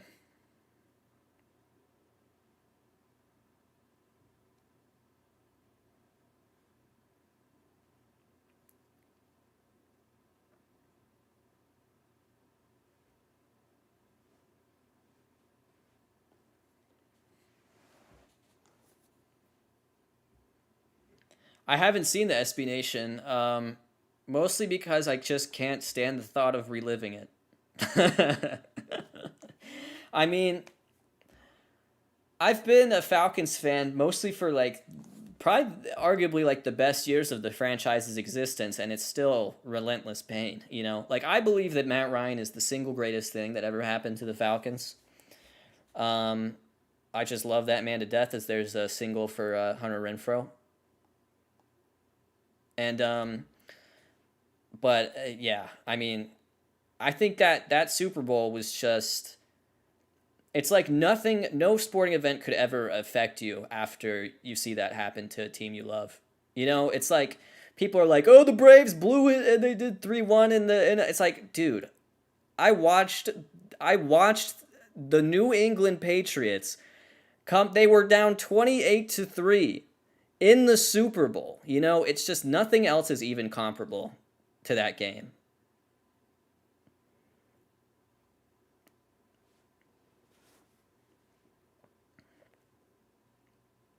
And now it's just like and you've come to terms, I've come to terms with this about 2 years ago, but it's over. It's over. Like Matt Ryan's never going to win a Super Bowl. Julio Jones is never going to win a Super Bowl with the Falcons. Like they had their chance and it's over. So it's almost not worth paying attention to them.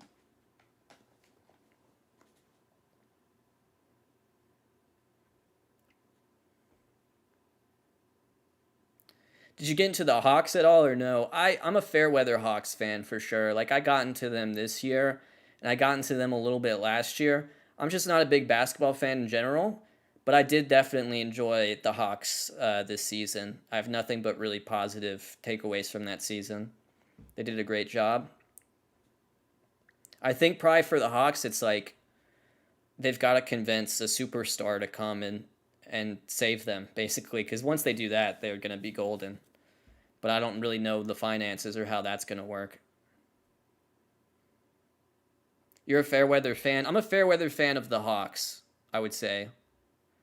It's not like I root for other teams when the Hawks are bad, but it's just that I really only pay attention when the Hawks are either good or showing some sort of promise. So, like, I've been following them for a while just because I liked Trey and, like, John Collins. But, yeah, I'm Fairweather in the sense that my fandom is dependent on if they win or not a lot. But it's not like when the Hawks are losing, I'm in there like, I love the Lakers. You know, I just don't really care about basketball. Foolish watches soccer. I watched a lot of soccer in college. I think soccer is in many ways the best sport. I mean, obviously baseball is going to be my sport until the day I die. But I think soccer is it's the beautiful game, you know. And I have, you know, if I have kids, I think I'd probably want them to play soccer. Clay Holmes, I tell you what, he's just doing it. I said he's going to have a impact on this game, and he continues to do so. He has kept it close. Atlanta United fan then? Yeah. But again, it's fair weather to some extent. Where'd you go to college? I went to Furman University in Greenville, South Carolina. I majored in history and German studies. It was a double major. Which is not like a strange thing. A lot of people double majored there. I'm not like trying to show off my academic skills at all. I was not a very academic person.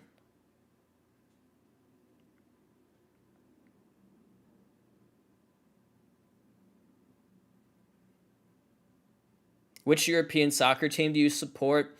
Again, it's like fair weather, but of the European soccer teams, I liked Roma in Italy. I was a big Francesco Totti fan. He's retired now, but I liked him and De Rossi, and like when I was paying most attention, and they had Nangolan, who I really liked, Pjanic, who I really liked, Michael Bradley, American. Those were the kind of the teams that I liked.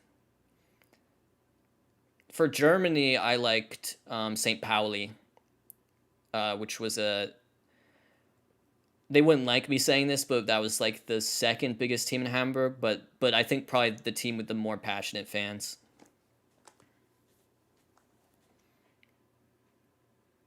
No, you're absolutely right, Ryan. I mean, that is a lot of that. What's your favorite obscure baseball reference page? Um,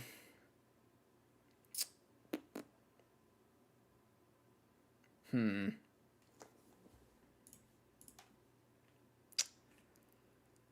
I mean, there's a lot of good ones, right? Did you like Furman? I liked the academics at Furman a lot.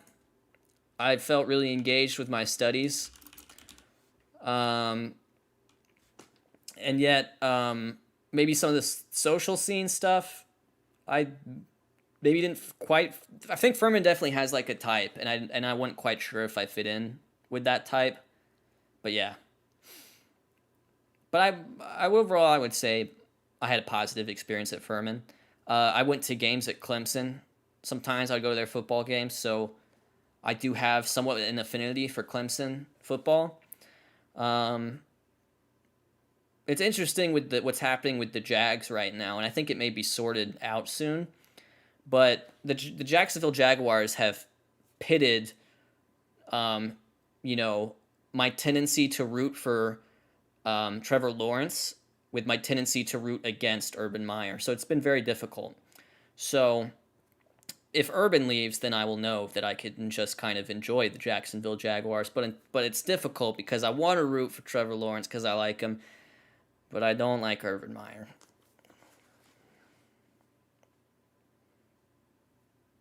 Are you going to do spring training content again? I don't know.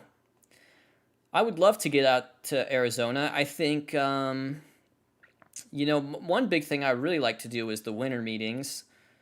But I don't know what that's going to look like,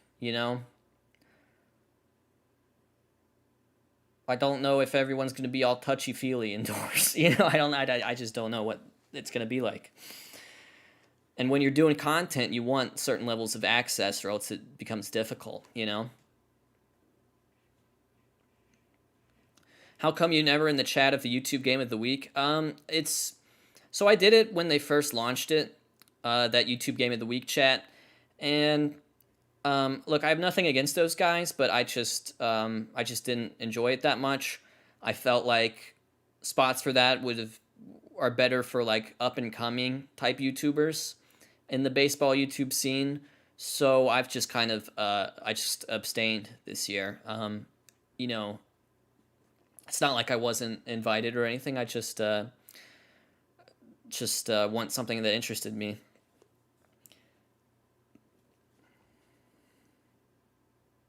Think the Yankees are going to be able to get anything going here?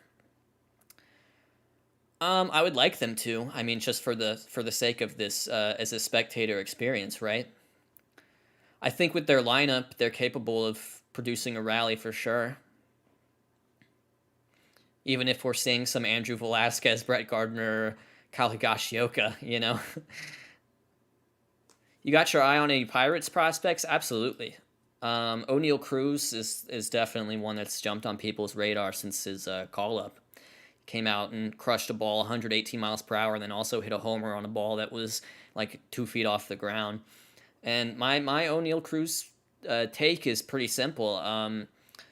There's like a 60% chance he isn't good. There's like a 5% chance he's like Aaron Judge. He's like that type of player. And there's a 0.1% chance that O'Neal Cruz is simply the best player to ever play the game. And so, yeah, you're correct. It is pronounced Onyel. I read that the other day. But, yeah, I think that's a guy. I think Contreras is a guy. I think Quinn Priester's a guy. I think, the Pirates have guys, As there's a strikeout on Brett Gardner.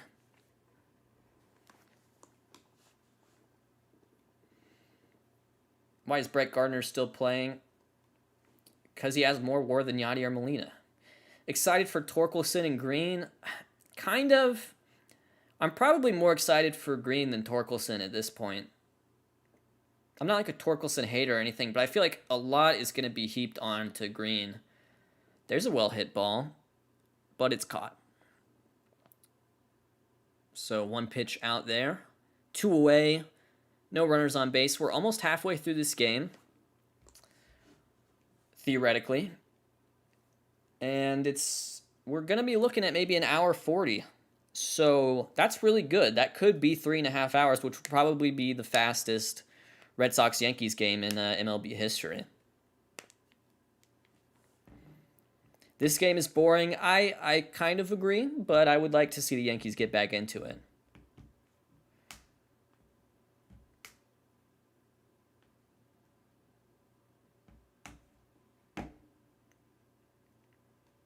Grandal or Perez? I would pick Grandal. Thoughts on Gabriel Moreno? It's interesting that the Blue Jays have such a wealth of catching, right? Jansen, Moreno, Kirk, McGuire. It's interesting. You can only really have 2 of those guys, Kirk is maybe a DH, even though he may be the best hitter.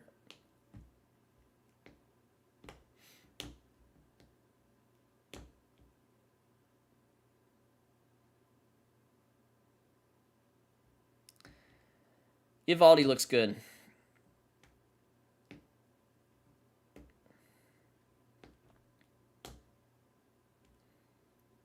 I think in terms of future of those 3, Zachary, I would pick Randy.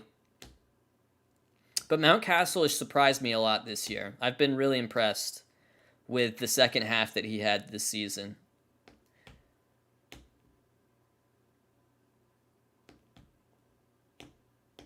What do you expect the Guardians to do this offseason? I don't think they'll do that much, honestly. I think the Guardians are thinking. I think the question that a lot of people have is, are they going to trade Ramirez this offseason? And I'm firmly of the belief that they won't. I think the soonest the Guardians could possibly trade Jose Ramirez is at the trade deadline in 2022. There's no way he's getting moved this offseason. And they would move Ramirez at the deadline if they were out of contention. But there's no way he's moving this offseason. Are you ready to say you were wrong on Montas? Of course. Of course. I was wrong on Montas. I was kind of wrong on Mountcastle. I was way wrong on Starling Marte. Way wrong. Couldn't have been more wrong on Starling Marte.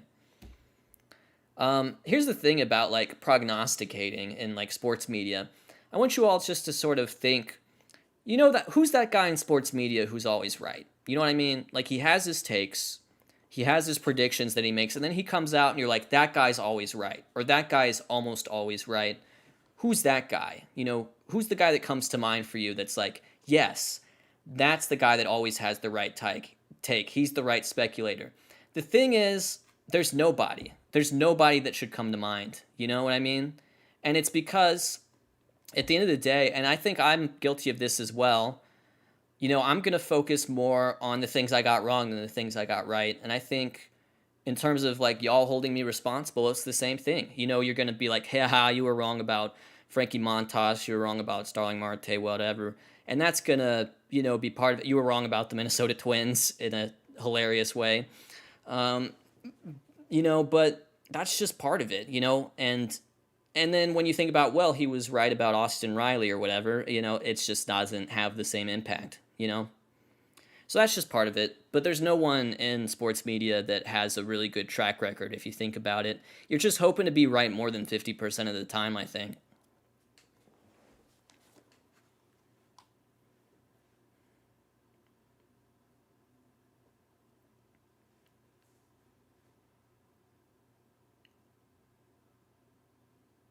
Twins are still going to win the World Series. I think they should make whoever wins the World Series play a 7-game series with the Twins, and then we'll just see, you know? We got to crown somebody. Do you play fantasy football? This year I'm playing. I didn't play last year because I was like, the COVID's going to make it such a mess last year, and I think I was probably right to do so. But yeah, I'm playing this year. I'm just in a 10-man league, 0.5 PPR, and I'm 2-2. My best player so far is probably, from a draft perspective, Deebo Samuel. He's been huge for me because I didn't get to the wide receivers until very late. And then disappointment would be like Miles Sanders, probably. Foolish Baseball in 7, I hope. What's up, Kofi? How are you doing? Usually I'm bothering Kofi in his streams. But yeah, Deebo's been huge.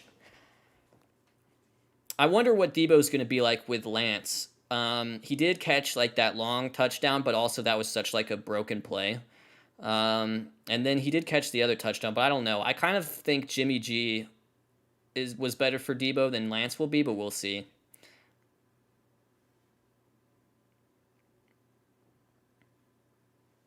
Will we get another foolish investigation?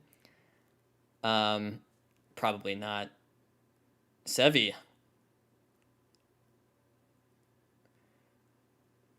One of the great wildcard games, I think, in recent years was the game between the Twins and the Yankees that Sevi started with the Gregorius slam. I think that was a nifty play right there by Glaber. That was a great game.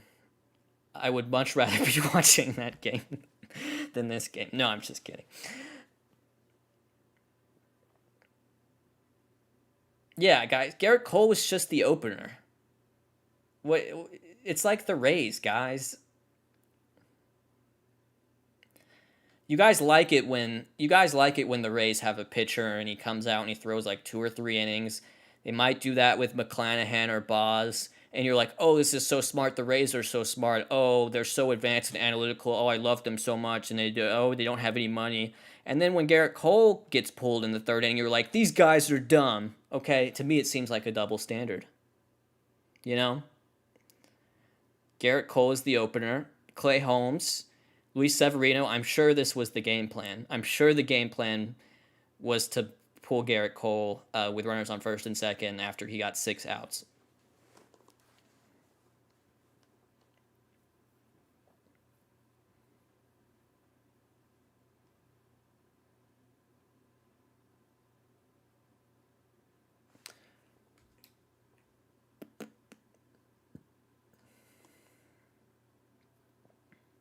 Yeah, it's a bullpen game. And look, these games, I mean, they devolve in the bullpen game very often.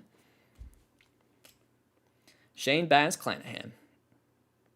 Who is the best Blue Jay of all time?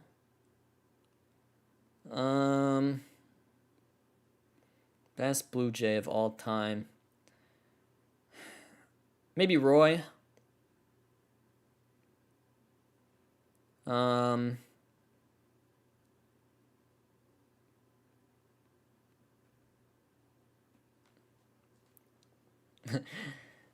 BJ Ryan.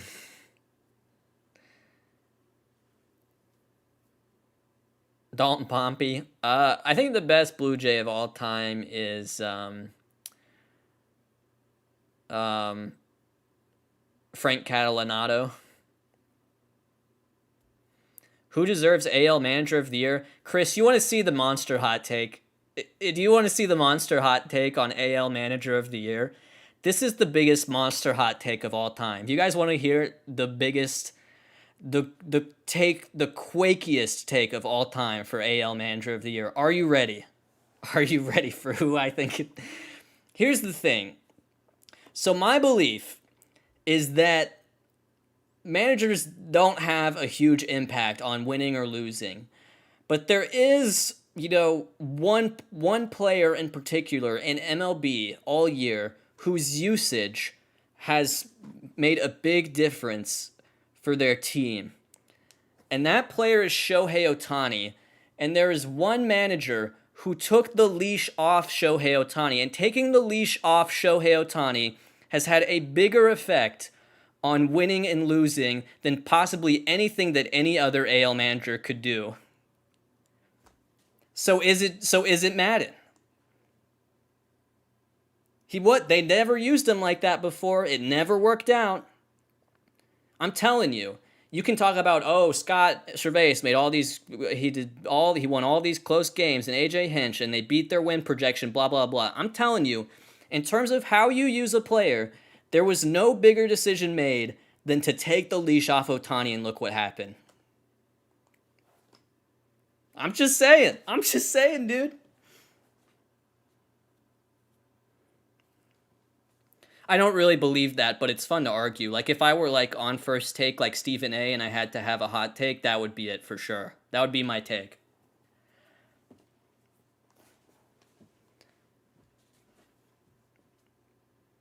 It's not manager decision of the year, but if we're talking about influencing the game, which a manager has a limited capacity to do, they can set their lineup, they can work the bullpen, whatever. I'm telling you, in terms of affecting the game and affecting the team, there is possibly no bigger personnel decision made by any manager all year than the decision to take the leash off Ohtani and let him do his thing.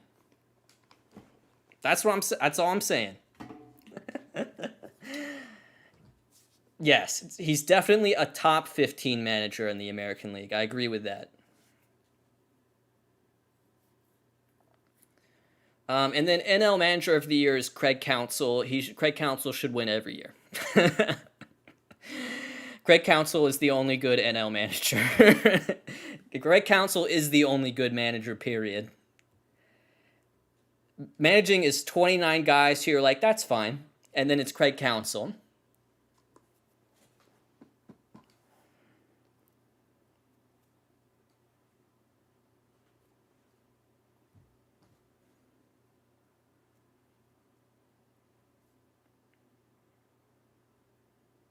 Dave Roberts is the GOAT manager. Yeah. Well, we'll see about tomorrow, won't we, Dave Roberts?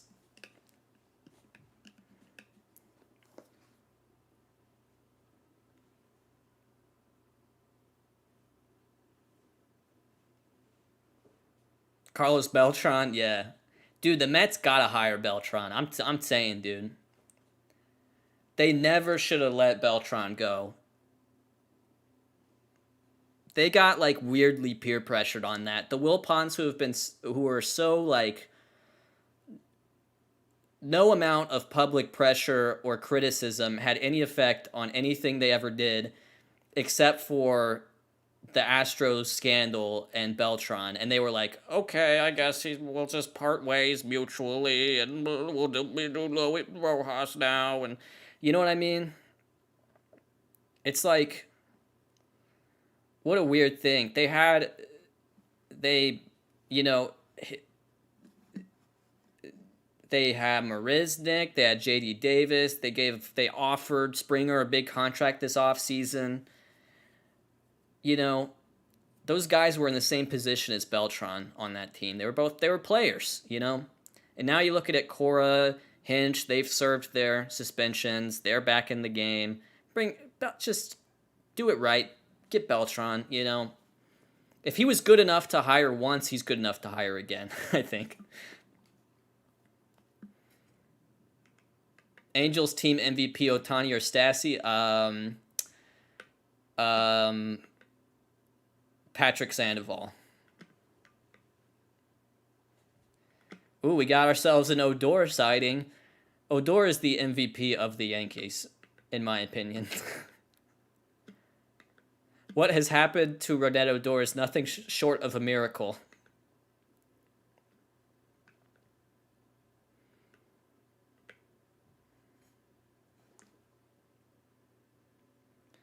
However, he is down 0-2 very early. I tell you, nasty Nate. This Nate is a nasty guy. Is there a chance Bean and Melvin go to the Mets? I don't know.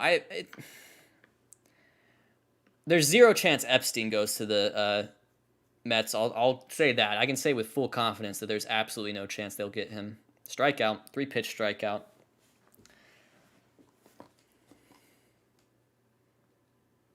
Yankees MVP, actually Greg Allen. Patrick, dude, they did Greg Allen dirty. Greg Allen was looking good. They were looking good with him in the lineup, and they sent him back down. They did him dirty, for sure.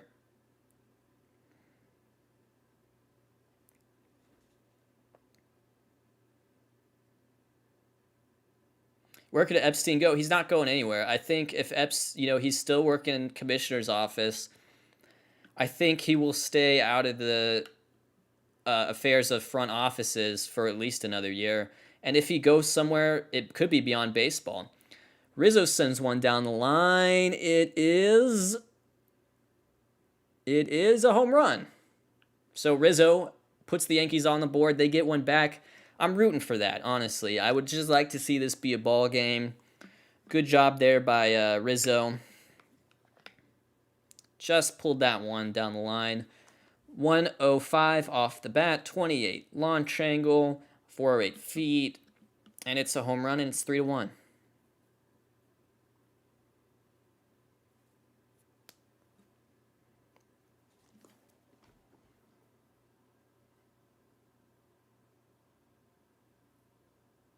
Rizzo is the best Yankee trade acquisition of the decade.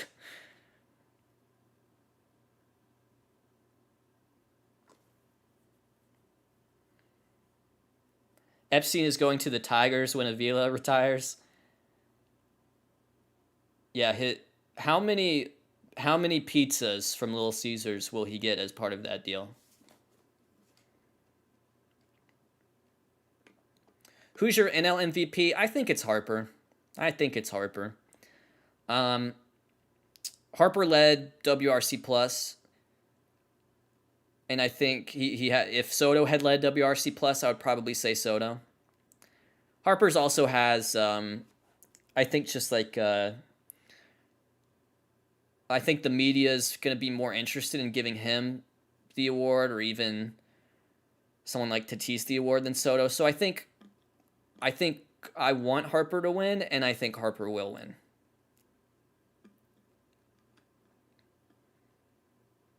Do you think the older voters will still vote Harper? Yeah, I do, because he's actually, I feel like his image has changed a lot in the last few years, like especially since he left the Nationals.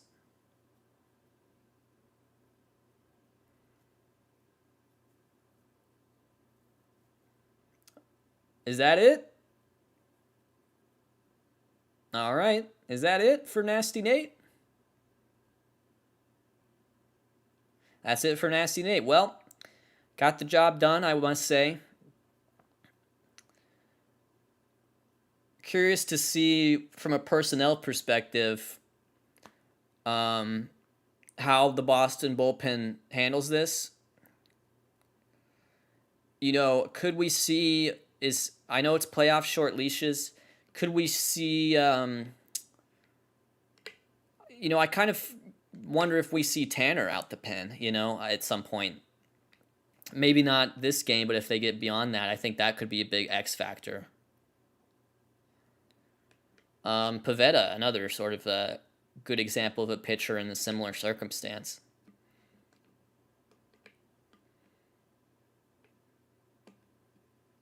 I would have not pulled Eovaldi there personally. If I had a better bullpen, I would have, but I think just from a purely Red Sox perspective, I wouldn't have.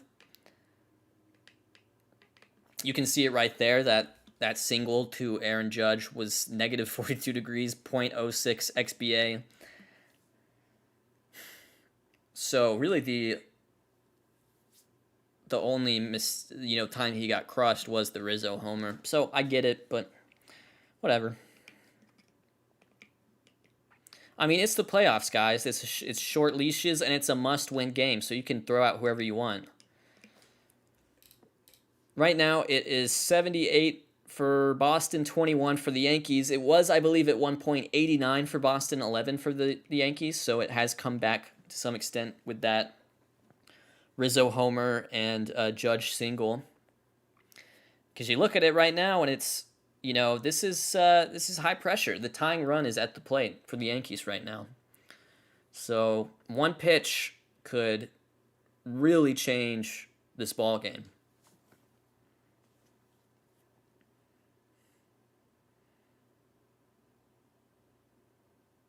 Who did you want to win this game? I wanted the Blue Jays to win this game. I understand that that's no longer possible, but when I think about this game between the Red Sox and the Yankees, I'd really just am rooting for the Blue Jays.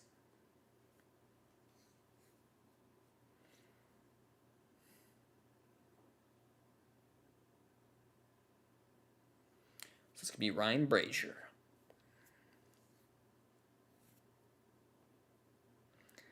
Stanton, I tell you what, Stanton almost homered his first AB of the game. If he's the tying run, one home run. I mean, it's a scary spot for sure. Do you agree that the Rays had a much better chance of knocking out the Rays given their rotation? I do, Chris. I think if the Blue Jays had gotten in, they could go on a run. For sure. I feel like they had more upside than the Yankees or the Red Sox. I feel like when all those teams were playing at the best, when the Blue Jays were playing at their best, when the Red Sox were playing at their best, when the Yankees were playing at their best, which they've all done at various times in the season, I felt like the Blue Jays were the best when they were the best. But it's a grind. It's a 162 game season. You get to the end of those 162 games, and the Red Sox and the Yankees won one more, and so they deserve it. But I was just personally rooting for the Blue Jays to get in.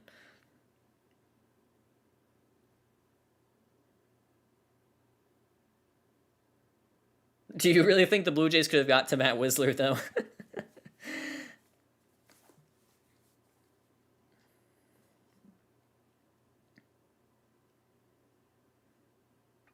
Stanton, in general, I feel like, since becoming a Yankee, has been really good in the postseason.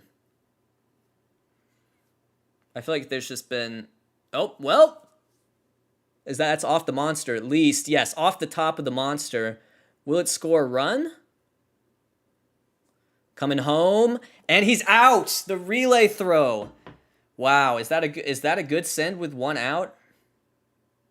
I'm not sure if I like that. I'm not sure if I love with 2 outs, that's a send for sure. With 1 out, I mean, wow. That's a big play. That's a big play. Stanton has been scammed twice today. Yeah, Stanton hit that 115-18 launch angle, so he just needed a little bit more air on it. That's a great throw from Bogarts, I gotta say, on the relay. Yeah, that's a tough send though. I mean, it was not super close, I gotta say. And they executed the relay well. XBA 850. Yeah. Wow. Stanton, I know. Stanton has 2 hits that will be scored as singles. That would have been home runs in a lot of other circumstances. Anyways, what I was saying about Stanton is so here's the thing with him. It's he had these seasons 2019, 2020 where he, barely played regular season, but he's always been kind of available for the postseason no matter what. And now this year he gets a full season in. And he's a career coming into this game over 1,000 OPS, close to 700 slugging in the postseason, and he's only played in the postseason as a Yankee. So, I mean, it's big. He's a big postseason player and has been for them, even if he hasn't always been available in the regular season. Also, do you guys want to see something really upsetting? Okay. 2017 to 2021, look how many games that is. All right, you see how many games that is? It's 497 games. Last 5 seasons, 497 games.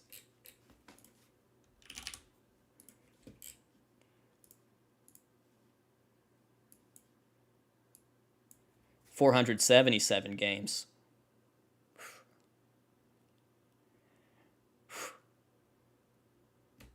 Isn't that upsetting? Do we just have to start talking like Mike Trout, like people talked about Giancarlo Stanton? Would that be the fair thing to do?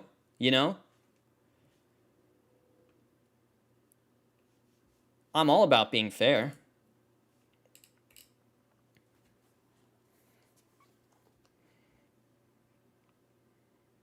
Okay, so time for some Joey Gallo situational hitting. Let's enjoy situational hitting from Joey Gallo. Just 0-2, 0-2 count.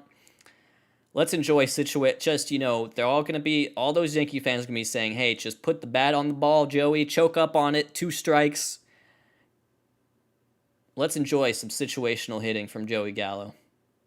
Known situational hitter. Known move the guy over, small ball, approach.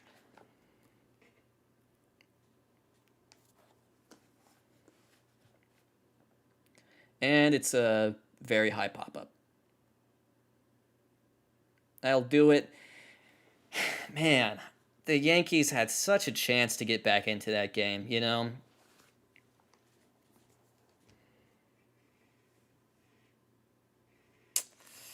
All right.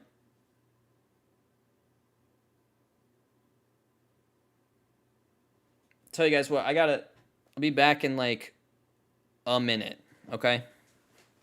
I'm still here. Even if I'm in the other room, I'm still here.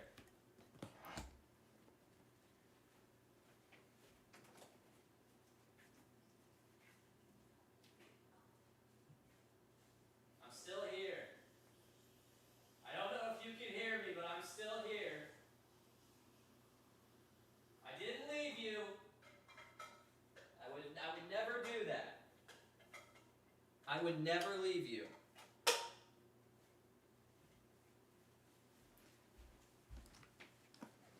I just didn't want anyone to, if you have separation anxiety, I just didn't want anyone to feel upset.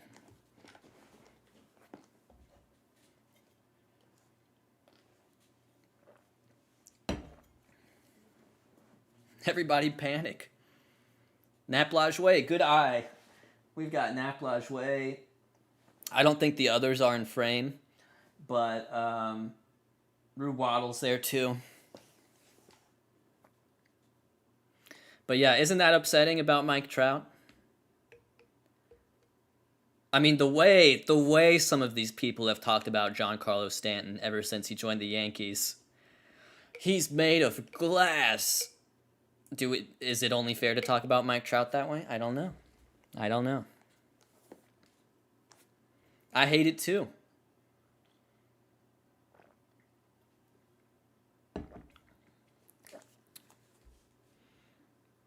.187 OPS plus. 176 career OPS plus for Mike Trout.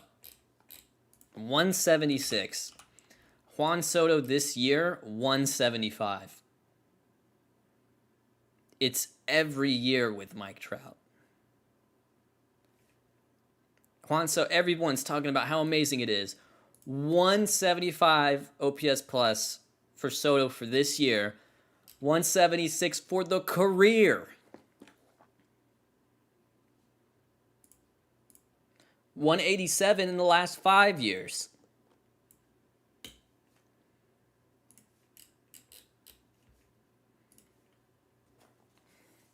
Does Stan get into the Hall of Fame? I think if he gets to like, if he can rack up the counting stats, especially as far as like home runs. If he hits 500 or 550 home runs, it would be hard to keep him out. But that's going to require him to keep playing, you know? If he can have more seasons like this, absolutely.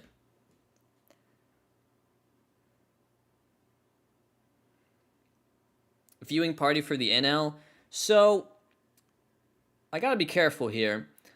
Initially, my plan was, as far as the NL wildcard game, that I was going to stream that for my patrons only. So, if you go in the link of this, like the description of this stream, there's my Patreon. And what you can do, believe it or not, is you could pledge to join.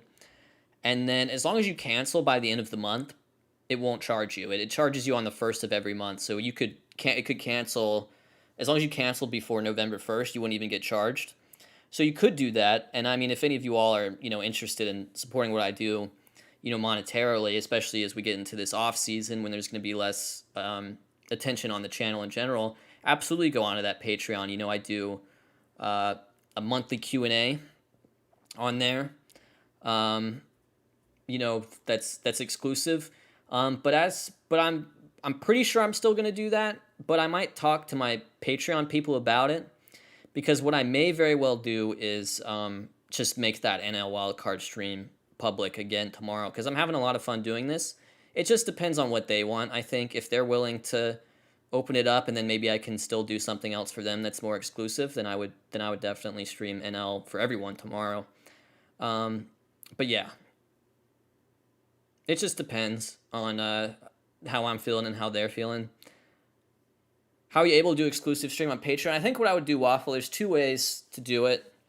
One, I think Patreon has its own like live stream type software and setup. The other thing I could do is I could do an unlisted stream and just give them the link, which is what I do with the videos on there typically. So there's a couple ways I could do it. As a sub, you say open up to the public. I think, yeah. And I could still do stuff for the Patreon. I could still do another Q&A this month or something. But yeah. Rough night for Cole? Yeah, I reckon, right? Do you think Severino's chain is increasing his velo? I think a chain only has like a positive impact on a player's ability. So I would say yes. Will you be doing these throughout the playoffs? I don't know, Joey. I think these these wild card games are like really unique where you have like winner take all. So I don't think I would stream during like every playoff game necessarily, but if there was maybe another winner take all, if there was if there's an NLCS game 7 or an ALCS game 7 or a World Series game 7, I would definitely be there for that at least. So yeah, I would like to do this with some, at least maybe a couple more of these, but it's going to just kind of depend on how the games shake out, right?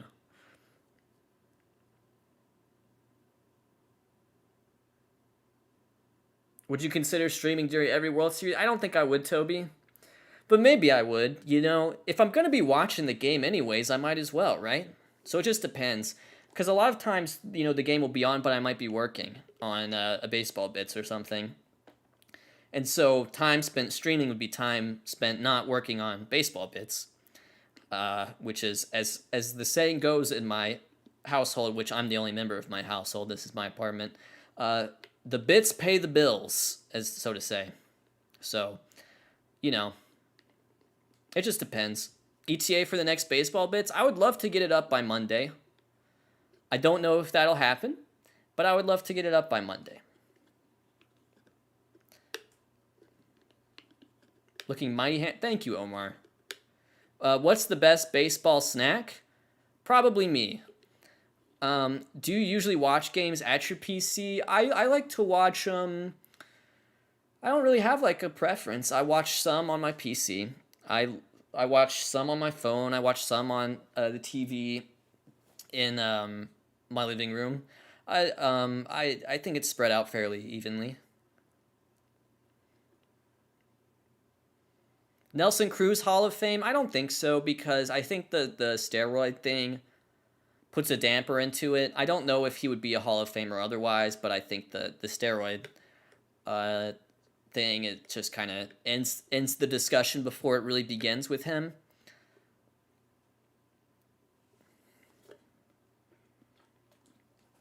Wesley, I would say the most labor-intensive part is probably the editing. It's once the graphics are made, it's once the voiceover is recorded, and all the clips are collected. It's actually putting it all together on the timeline is the most intensive part, I find.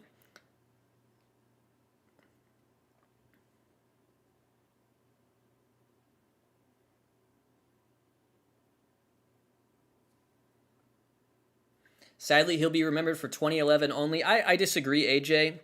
I think he will be remembered for being an amazing hitter at an advanced age.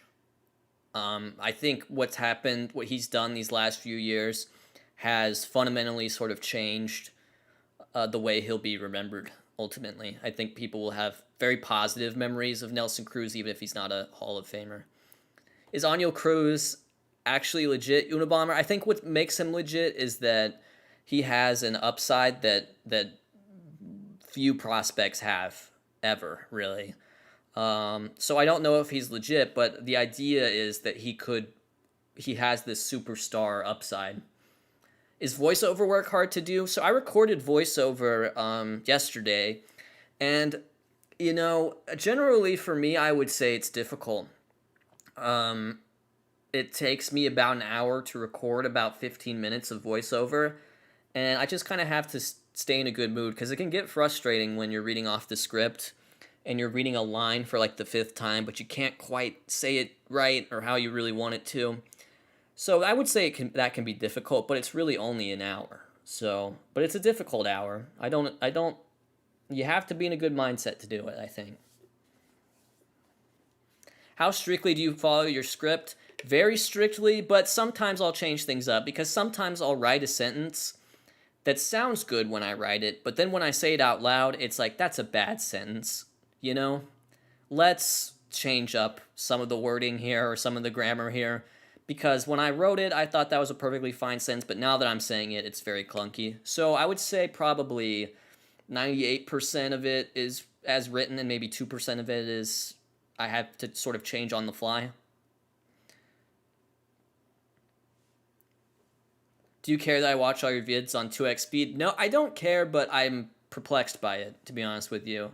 I understand a lot of people consume media that way. Like, they put their, oh, wow, that's a well-hit ball. That will get down. It's fair. Red Sox, runner coming home. Play at the plate. So the Red Sox add another run there. 4-1 thanks to a double by Mr. Alex Verdugo. Again, man, Bogarts finds a way to do it. It's Bogarts, it's Verdugo, and here comes Aaron Boone again. 4-1 now. So that run that the Yankees got back is gone. Their rally was capped at that. But yeah. How do you feel about the Jays moving forward? I have pretty much positive uh, takeaways from this season, but I think it's going to be difficult for them because I think, Ray and Simeon were such a big part of what they did this year, and I can't see them keeping both. You know, they might keep one, but I don't imagine them keeping both. Maybe I'm wrong. So that production is going to have to come from somewhere. Thoughts on Austin Riley? I mean, what is there to say? He had a great breakout season, and I called it. There's not much to say there.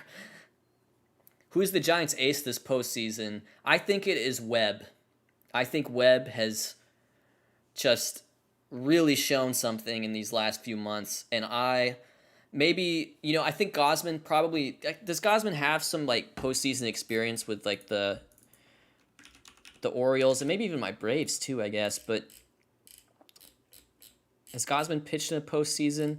Yeah, a little bit, so that can help. But I just think Webb has pitched better down the stretch, so he would probably be my pick as far as maybe having a bigger impact than Gosman this postseason potentially.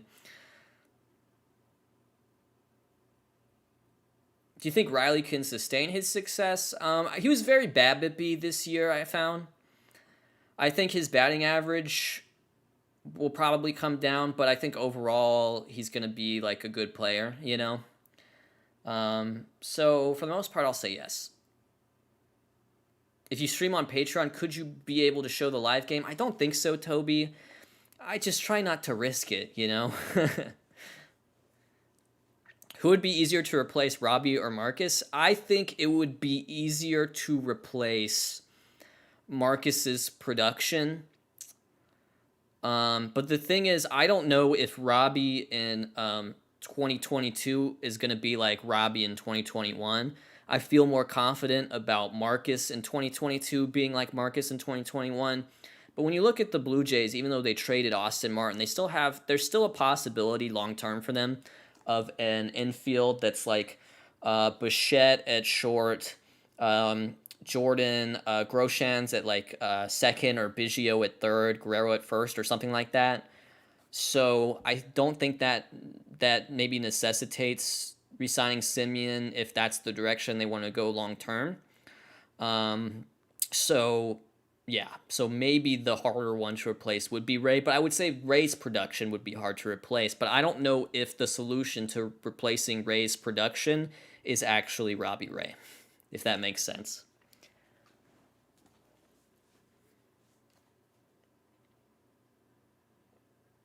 Espinal had a really good season too. You're right. I'm not sure if you want him playing every day when you used to have Marcus Simeon, but I hear what you guys are saying. I did like what he did this year.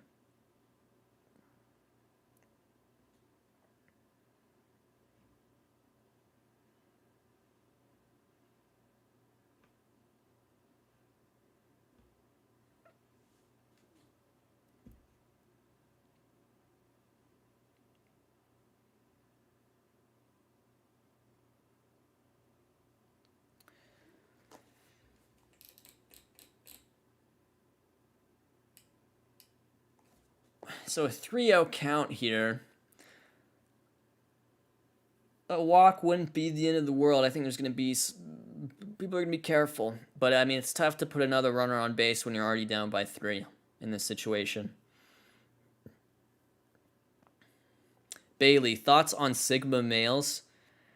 Dude, the Sigma male thing is fascinating, isn't it? It's absolutely fascinating. So first of all, I don't believe in any of that. I don't believe really in like the alpha male, beta male, sigma male type thing. I don't believe in it at all. I think it's just all made up. However, what's fascinating about the sigma male thing is that, and I understand it's like a joke for most people, but for some people it is real.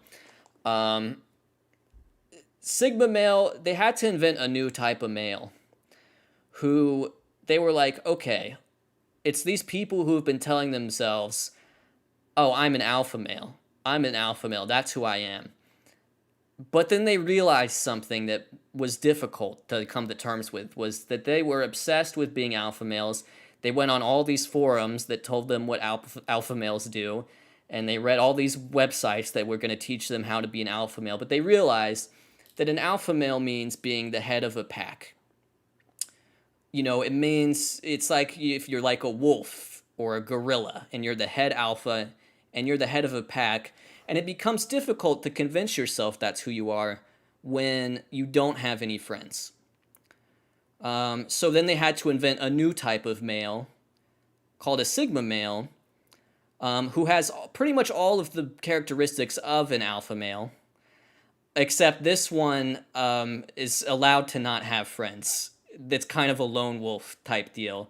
And so that's really how it works. All these alpha males were reading their websites, and they were looking at their forums, and they had their meme images telling them how alpha they are. But then they looked at their lives, and they realized, how can I be an alpha when I have no pack to lead? And so they invented sigma male.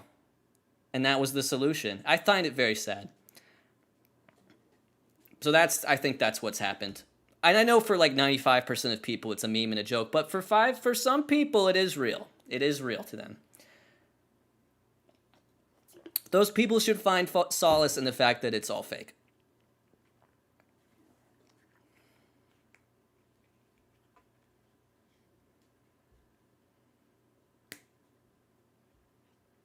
Do you know who Bismarck Key is? Yes. Died recently, I believe.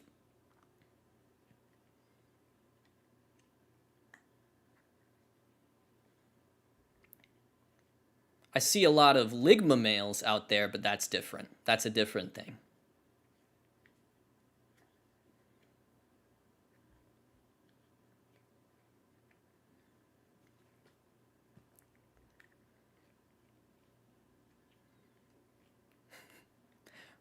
What's ligma? Well,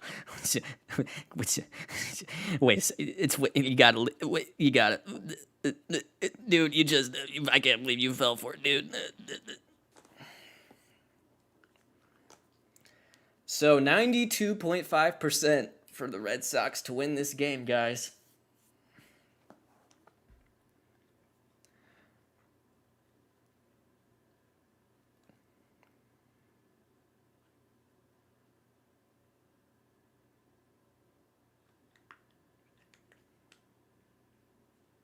John Boy in shambles. Yeah, well, Carabas not in shambles, so it's a zero-sum game, I guess.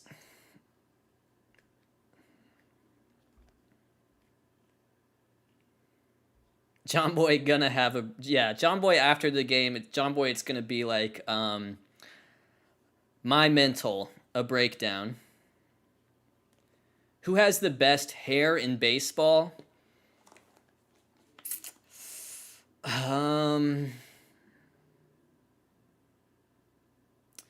That's a great question. Who has the best hair in baseball? We've got some Crawford love. We've got some Bader love. Some Cole Tuck.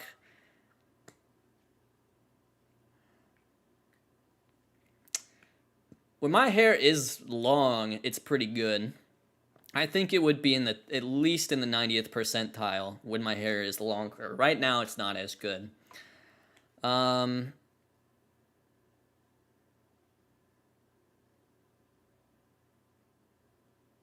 like, don't the,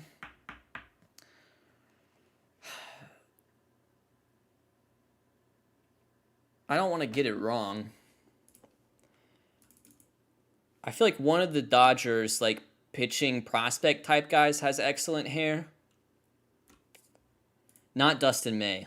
Someone else.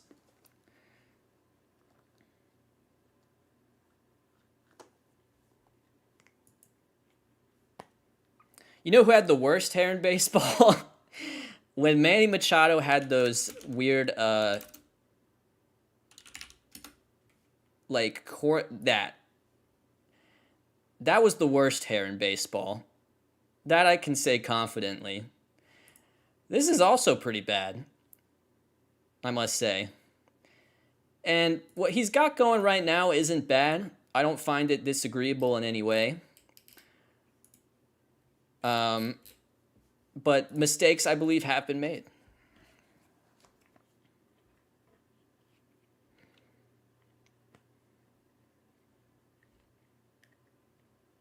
Machado's hair game has been horrendous. Well, this is a big. I hate to like be goofing around like this during the game because this is a big moment in the game, I believe. But, you know, Tukey. Yeah, I like Tukey's hair a lot. I liked Ronald's hair when he had the longer locks, but I like Tukey's probably more. Andre Jackson. That's who I'm thinking of. Tobias, I think. Let me.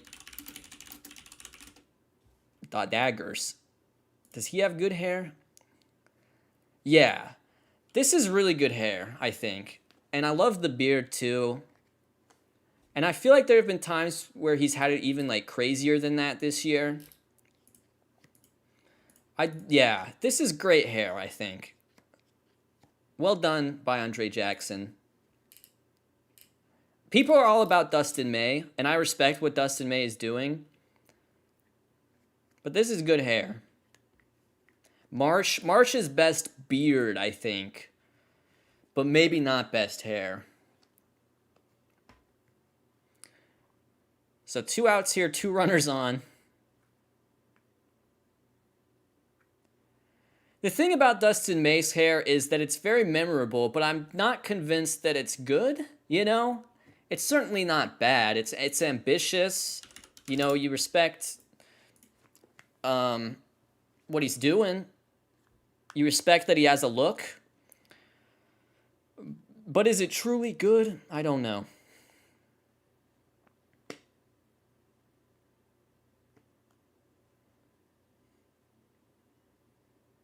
Harper's hair is iconic. Harper, his hair is good, and yet at the same time, it's me, but I have a bias towards where I like the curly hair better.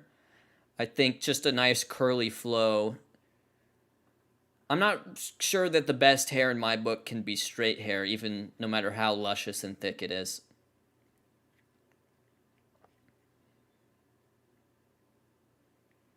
That's a strikeout. Well, Johnny Lasagna, who's been, I must say, Johnny Lasagna's been brilliant all year. Man, this is not looking great for the Yankees, guys. It's 92 for Boston, 93 for Boston, I should really say, for rounding.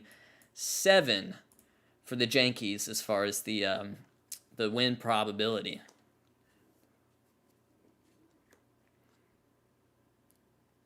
Bailey, would you ever consider being a GM? No, I don't think so. This is so much easier than being a GM. Being an armchair GM is probably way better than being a GM. You know, you can just kind of do whatever. You can like sleep in or whatever. You can just like hang out with your friends. GMs work like long hours. They work their way up there. It's just too much. It's too much work to be a GM. I would much rather just criticize them while working like 5 hours a day. And this pays way more. Well, it doesn't. It does not pay way more. They make more than I do, for sure. What's your dream job? Asked Toby Singer. Probably this, but I make like more money. So that would probably be the dream job, which I'm getting there. Like, I'm not trying to flex on anyone, but I'm going to make more money this year than I made last year, and I made more money last year than I did the year before. So I've taken a really like slow approach to my growth for sure. Try to be sustainable, but I think things are going very well for me. Anyways, patreon.com/foolishbaseball. I saw Chris ask me a question. Is Juan Soto the best left-handed hitter since Barry Bonds? Yeah, I mean, Prime Votto was really good, you know, but probably yes. I mean, Votto I don't think had done anything in his MLB career at this point when he was what Soto's age is now, so I guess I would pick Soto for that reason.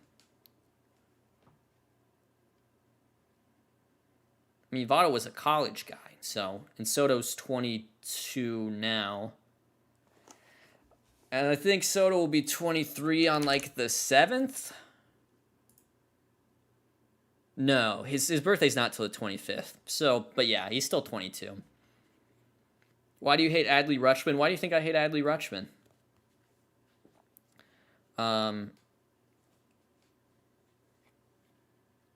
No Harper love? No, I mean, Soto's a better hitter than Harper. I don't know if Soto will... I'd like him to. I don't know if Soto will have a season like Harper's 2015 necessarily. But, I mean, Soto's a career 160 OPS plus hitter through age 22. And Harper's a 142. And Harper's 392 career OBP, and Soto's 432. So he is better. Will Soto ever match Harper? That's what I would like for him to do. That's what I would like to see. But yeah. Oh, they bring in Tanner. Is it Tanner time? I said that I felt like that could be a game changer for them, for the Red Sox with their bullpen. I feel like him coming out of the pen has the potential to do a lot for them, especially if they win this game and move on to a longer postseason series where there's going to be more elements of attrition to deal with within a pitching staff.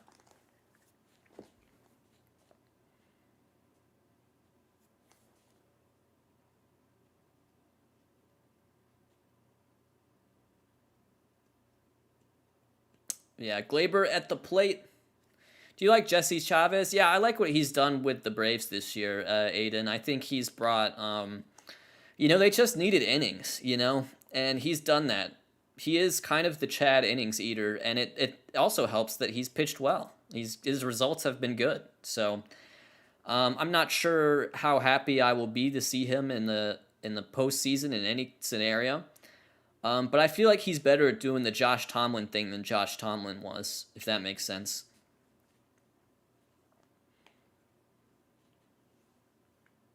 Can you dunk? Yes. Yeah. I can do between the legs, behind the back, reverse. I can do all that.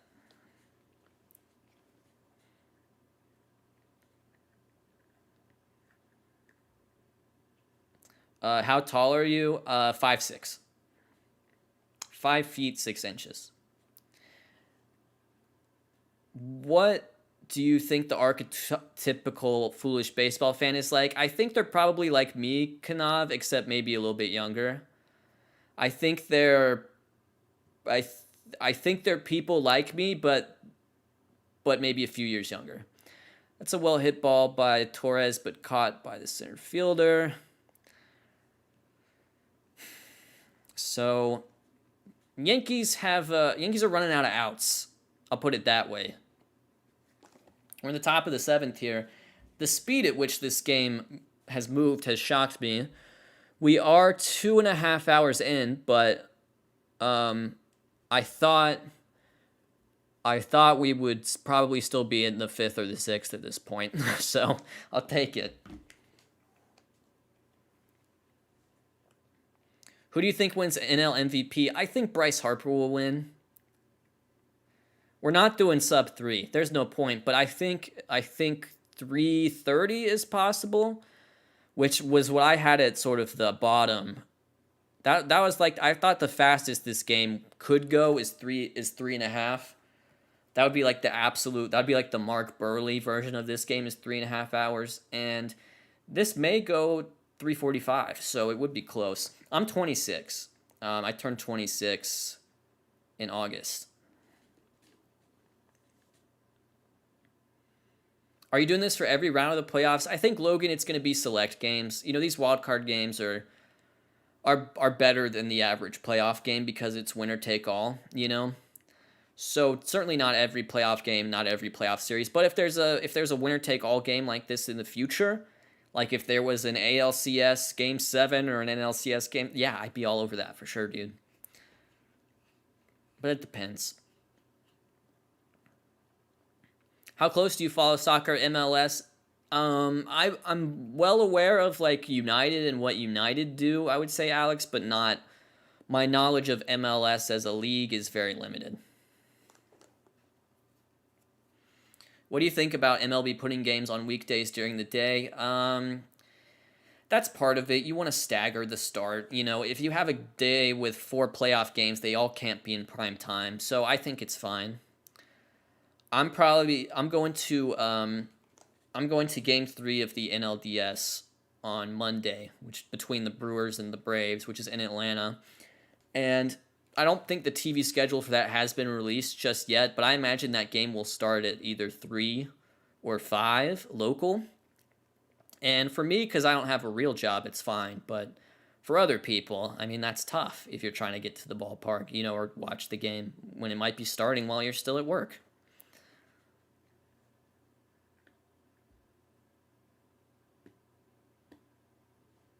Have you gone to a playoff game before? I have not. I've never been to a playoff MLB game in person, so this will be my first one. How do you explain your job to people? If they're of a certain age, like if they're close to my age, let's say if they're less than like 40, I think they have a pretty good understanding of like you can make videos on YouTube and make money. And so I'm just pretty upfront about that. But if it's like an older person, I'll just say I'm a baseball writer, and kind of leave it at that, because I'm not trying to be a hater or anything. It's just, even for like my grandparents, it's just kind of hard to wrap their head around. Because I mean, I completely understand why. Even when I was like a kid, like when I was like in elementary school or whatever, this wasn't a career that existed really. YouTube didn't start until 2005, so you know.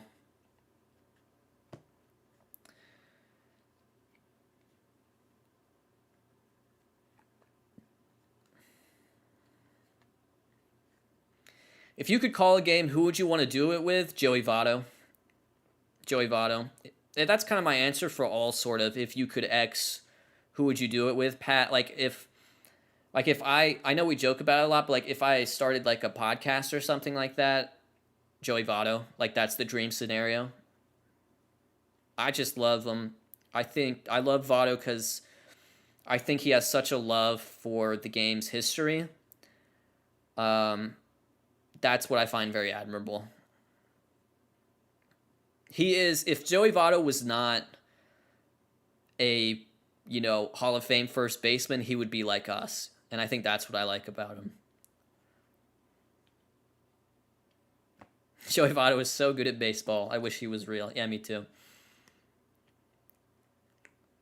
Was 2021 Votto's last chance at a run? I don't think so. The NL Central is more open than most divisions long term, don't you think?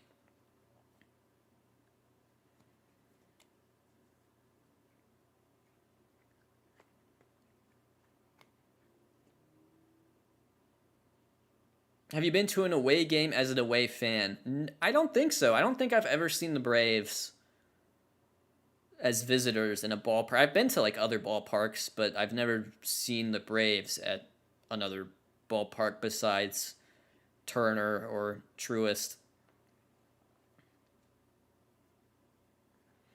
Tanner taking care of business, I gotta say. Got through the inning.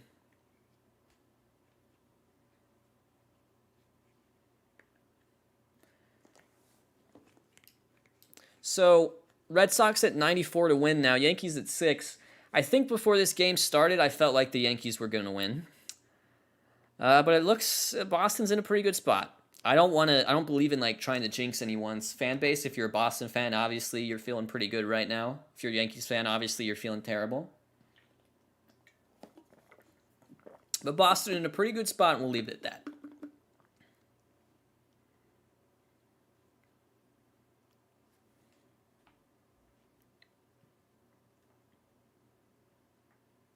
Who do you view as the weakest team in the playoffs this year? The Braves. I do. I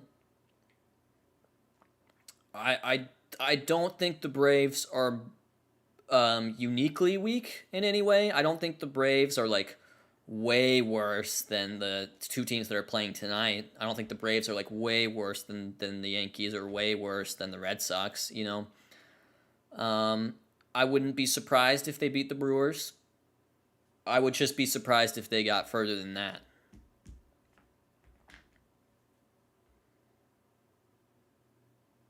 What do you think the Phillies should do to improve this offseason? I think what the Phillies should do is invest a lot of money in time travel technology. And then once they've invested this money in time travel technology and they invent a time machine, what they should do is they should go back in time and draft better over the last like 5 years. That would probably be the biggest help for them.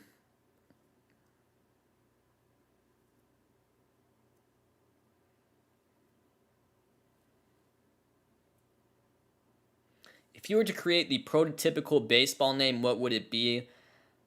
Ironside McGee. Is Bryce Harper a top 15 player in the league today? I don't know. I think he's probably close to that, Andrew. Right around there, right around number 15. But I mean, all those questions will be answered when I do the Foolish 50 before next season starts. So if I did it right now, he might be 15, he might be 13, he might be 17, I don't know. But it'll be somewhere in that range, you know? He's certainly a top 15 hitter, like as a position player. I don't know if he's top 15 once you integrate pitchers, though.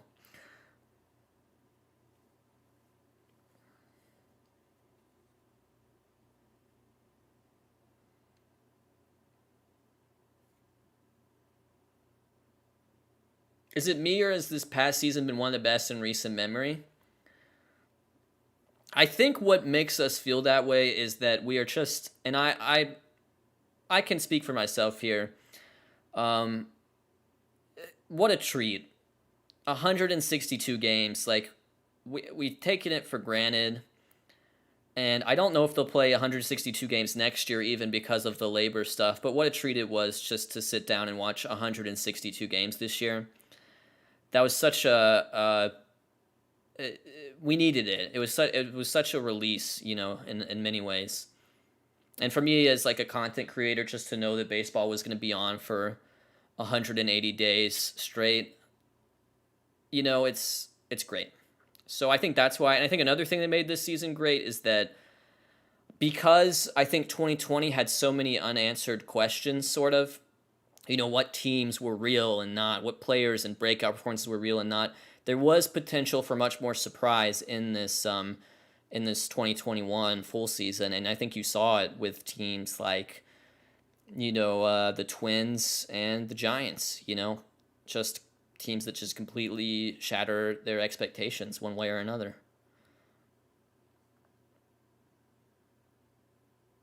I did not, Andrew. I did not take. No, I'm a humanities guy. I studied history, and I studied. My other major was German studies, so I was not like a stats guy in college. Earlier in my college career, like when I was a freshman, I took poli-sci classes, and I took poli-sci, and I found the third poli-sci class I took was called political analysis, and it was dealing a lot with like surveys and sample sizes and research and stuff like that. And that was like the class that all the poli-sci majors hated, and that was the one I liked the most because there was stats in it. And so that was when I knew I wasn't a poli-sci major, is because I liked the poli-sci class that all the real poli-sci majors hated. Who's your favorite German philosopher?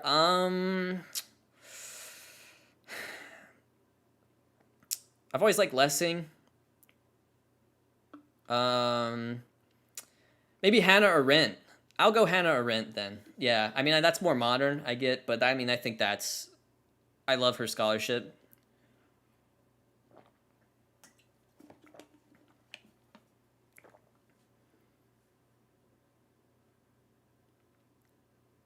I would count Austrian philosophers, absolutely. I would count, yeah. When you talk about German studies, you know, if that was really a study of the German language, so So if you're not like Prussian or whatever, it's okay. Yeah, if you're a German speaker, then you would kind of count under that umbrella.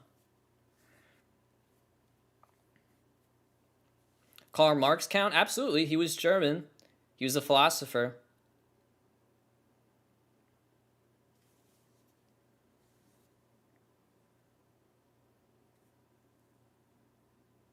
Germans have a really interesting relationship with Karl Marx because, you know, um, in East Germany, so many of them rejected communism and were, celebrating when the wall fell, and yet they feel nothing but pride for Karl Marx. They say Karl Marx is a great philosopher.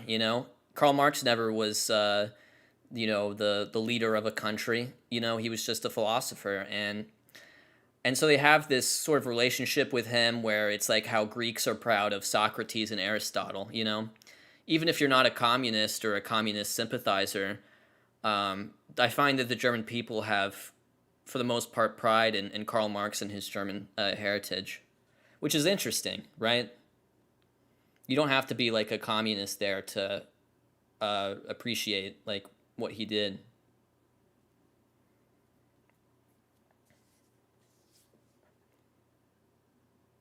Favorite non-baseball content creator on YouTube or Twitch? I there's a lot of good ones. I like some of the tech. Um, I like Linus. I like Report of the Week. I like LA Beast. I like Summoning Salt. I like Germa. Yes, that's true, Ryan.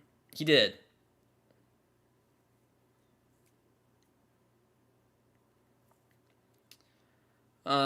Yeah. I think who else? You Tom Scott fan? Yes, that's another good shout out, Joel. I like Tom Scott. I like Mapman, which what I can't remember the name of the guy who makes that, but yeah, I like Mapman. Jay Foreman. There it is. I like Geo Wizard.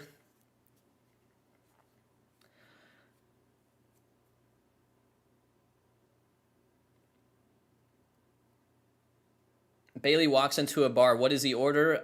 Justin Faria, he orders either like a German beer or like just a vodka tonic. I don't really like fancy cocktails with a lot of ingredients. They upset my stomach.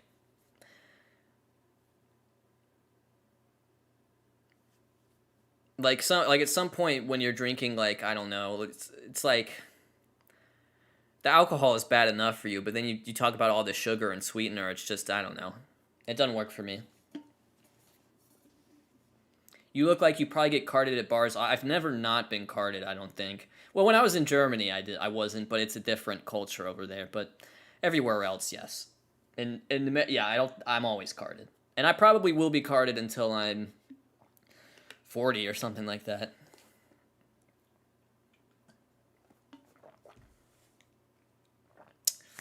It's not looking great, guys. It's not looking great for the New.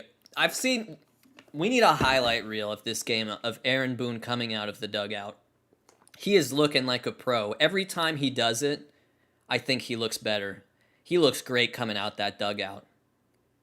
He looks like just so sure of himself, even though things aren't going well. The expression on his face, he's doing a great job walking out of that dugout. And he's done it a lot. He's getting his steps in. Very poised. He looks great. He's done a great job of walking out the dugout all night.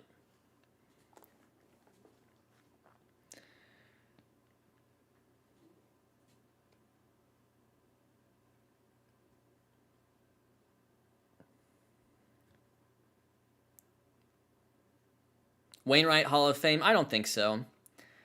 I don't think so. I think they should put Aaron Boone's pedometer into the Hall of Fame after this game. I think they should send it straight to Cooperstown because he's getting his work in.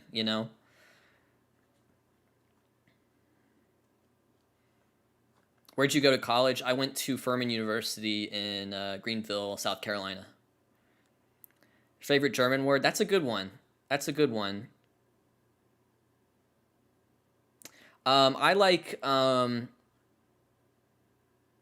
German word for legroom is Beinfreiheit, and I just like that their word for legroom is leg freedom. Freedom.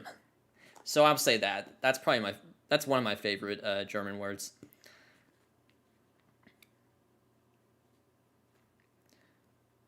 How do you feel about Furman getting rid of their baseball team? It sucks, man, but yeah, and that's all there is to say. It sucks.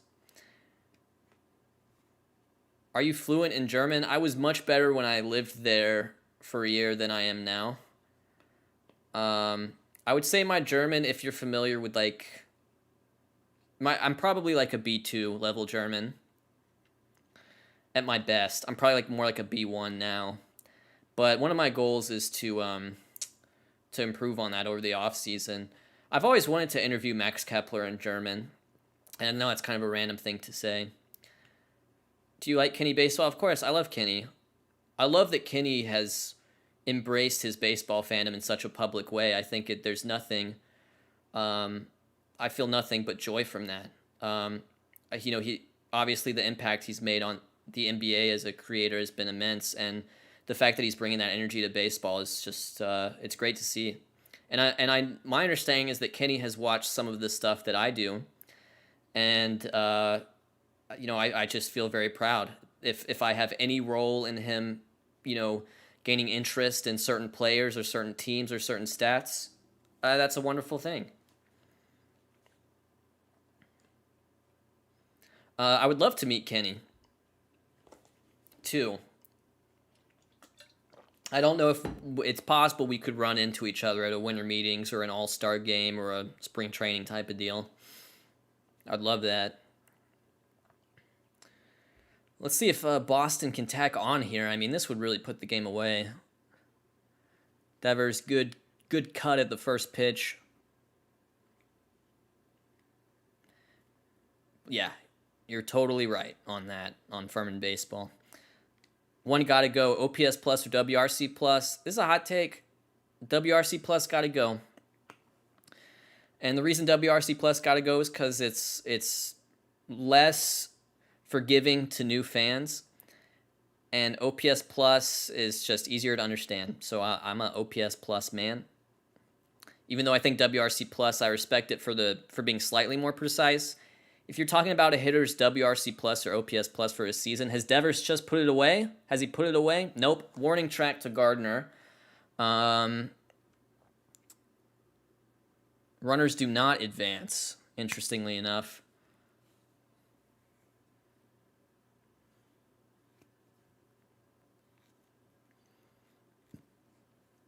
But yeah.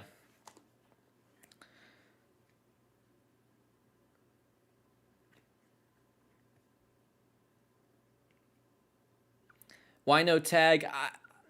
I'm kind of with you there. I think that would have been a good ball to advance on. But it's the I think it's kind of the old adage you don't want to make the third out at third base. So I think that was kind of it.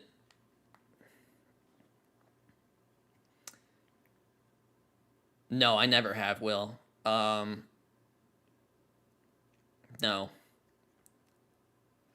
I mean, I'm from the South. Like, I had plenty of friends and people I know who used it frequently.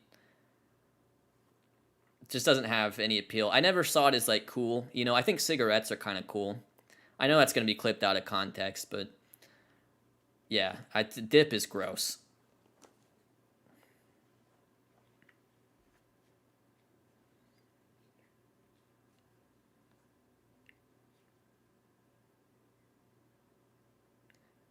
Are you more of a night or morning person in terms of create? I'm actually both, Matt, man. I'm my most creative when I first wake up and when it's getting late and I'm about to go to bed. It's the middle of the day that I really struggle with, if that makes sense.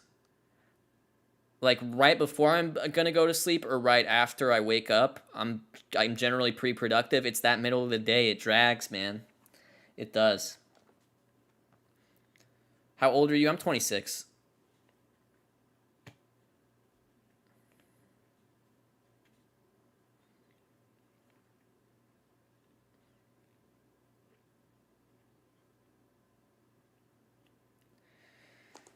It's always Xander Bogaerts, isn't it? It's that tricky Xander Bogaerts. It's always, he's up there. You're in a 3-0 count. There's 2 runners on. You're thinking to myself, how am I going to get Xander Bogaerts out? It's always Xander Bogaerts, guys. That's who it always comes back to.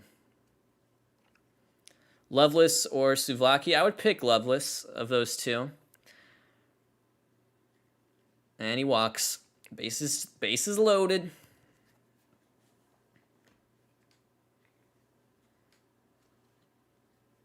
Should Xander move to second base next year? I don't know. Is Xander, is he in more of a spot? Because with Jeter, it was like Jeter had the arm, but he didn't have the range. What's the weakness on Xander? Is it more range or is it more arm? We could kind of ask Fangraphs that question. Well,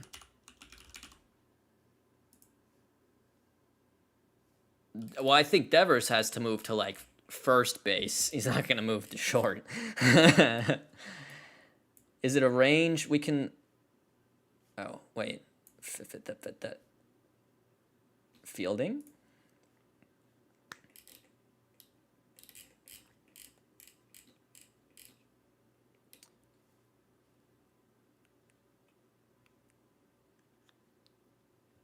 But yeah. So would you want him at second or would you want him at third? I feel like you want him at third. He did play a little bit of third. Didn't grade out great at third.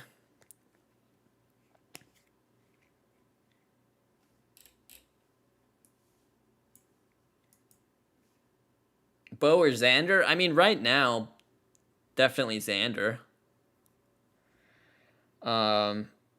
But with aging curves, it could be Bo next year or the year after that. A-Rod keeps harping on the Phil Nevinson, the one they got Judge thrown out. Yeah, I get that. Oh, man, that's gonna score 2. Oh my gosh, this game is over, guys. I'm gonna declare it right now. Oh, okay. Did that throwout happen before the runner reached? Did they still get 2 runs off that?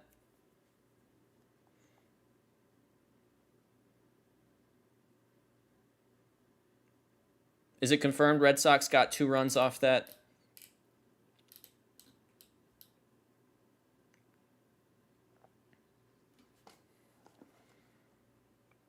Because if Verdugo gets thrown out there and tagged out before the runner from second scores, his run doesn't count, if that makes sense. But it's 2 runs. Okay, I'm just making sure. I don't have commentary or radio going, so I just, What was your SAT score? So when I took it, it is 6-1 confirmed. When I took it, it was out of 2,400, and I made 1870. So not bad, but not, not super, right? I think I did better on ACT.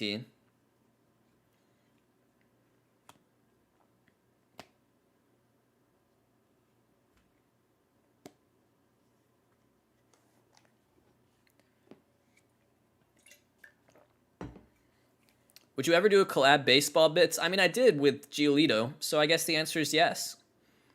If you are a player of Lucas Giolito's caliber or higher, then yes, I will collab with you. John Boy's stream is real sad. They need a Red Sox fan in there. They need to balance out the sadness. That's where, that's where you get the entertainment. 41 on ACT today. Goodness.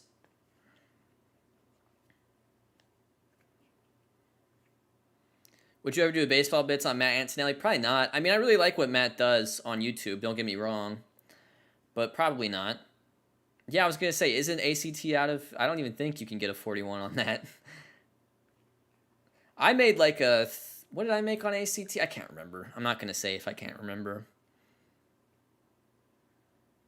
But it was better comparatively than my SCT. I might have made 28.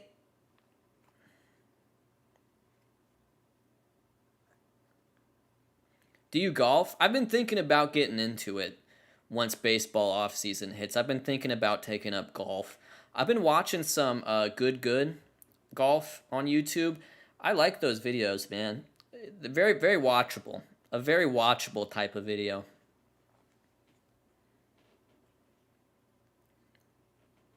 Do you disc golf? I've gone a few times. I would prefer to get into regular golf than disc golf. Thoughts on Mad Villainy being the greatest album ever? I mean, it's one of the greatest. I don't think it's... Oh, my goodness. We're in so much trouble. Guys, we're in so... Guys. Hansel Robles, guys.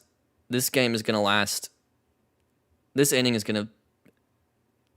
This is the anti-Mark Burley right now. This game is going to never end. Because the Red Sox put this man in the game, this game will never end. I know he's got a 5-run lead. He's got to pitch with some confidence. But we are in trouble. Yes, Gary. Yes, 1 pitch out, Gary. I need everyone on the Yankees swinging first pitch, or else we're going to be here for 3 more hours.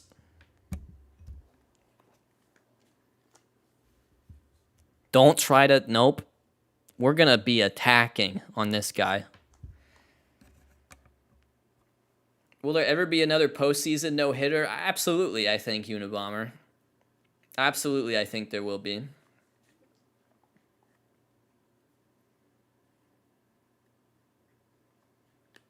I mean, we were talking about this year particularly, April, May, was this going to be like the year of the no-hitter? And that kind of slowed down on pace-wise, but no, I would not, I'm sure there will be another no-hitter.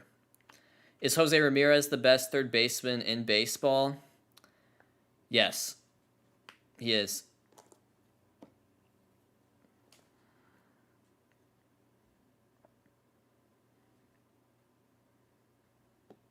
Among Us, you keep asking that, and I don't know what it is. So I can't answer the question.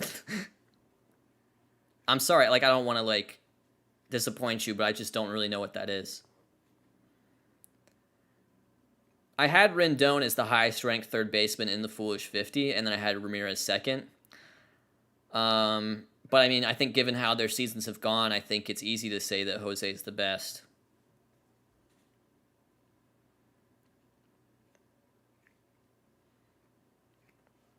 Robert, a top 3 center fielder? Well, let's think. You got Trout. By the way, Trout might not be long for center field, guys. I want to prepare you all for that. And Brandon Marsh, you could be coming for him. It could be Trout in a corner with some DH days soon. But yeah. But for now, we'll say Trout's a center fielder. Ced Mullins, coming off a great year. Who else is there that could be up there in center field? Reynolds, So, yeah, I mean, Robert definitely has the potential to be a top 3 center fielder.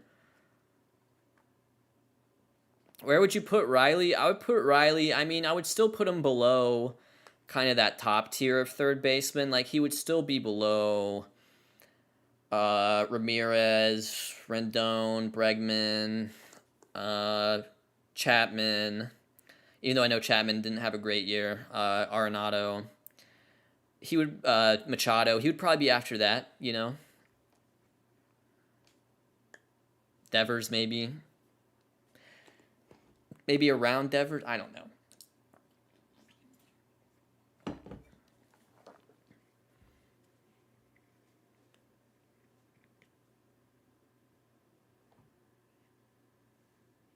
If you had to spend your money on a new jersey, whose would you buy? I would buy... Wander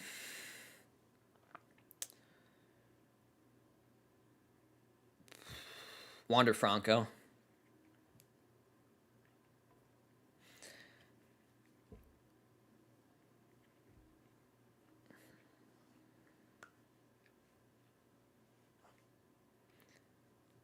Who's your team, Bailey? Well, I root for the Braves. I grew up rooting for the Braves.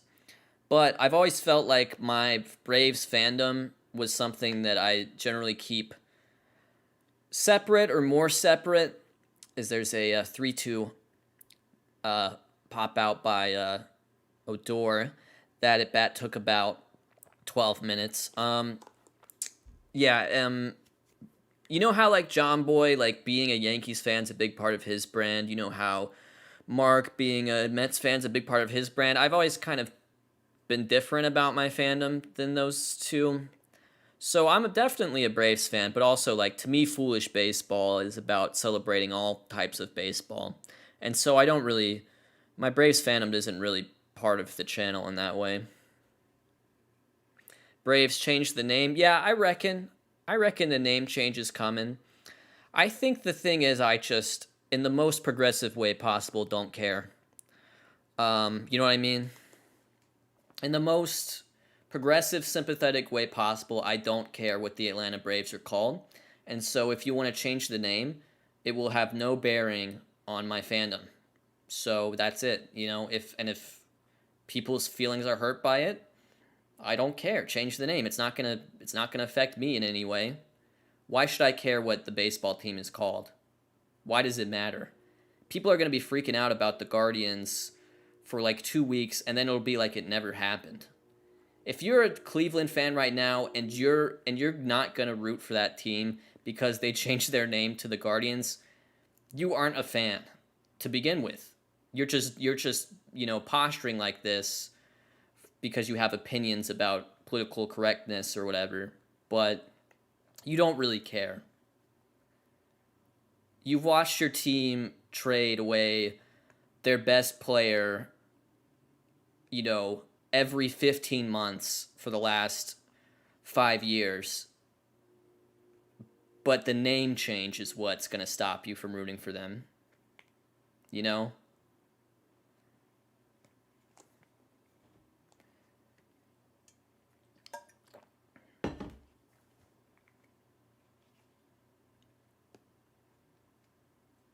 Do I think Bauer's coming back to baseball? That's a good question. I think I correctly said when I talked about it a few months ago. I believe I said that I didn't think he would pitch in MLB that year, and that's how it's going to turn out. Like, he hasn't pitched in MLB since this happened to him. Whether he's going to pitch in MLB again, I don't know. If I had to bet, I would say yes, he will. But I don't know. It depends on how things go for him legally.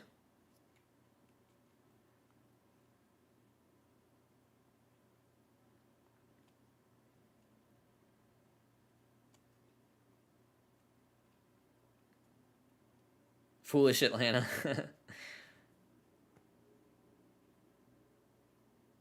Who's my favorite Braves player? Freddie Freeman.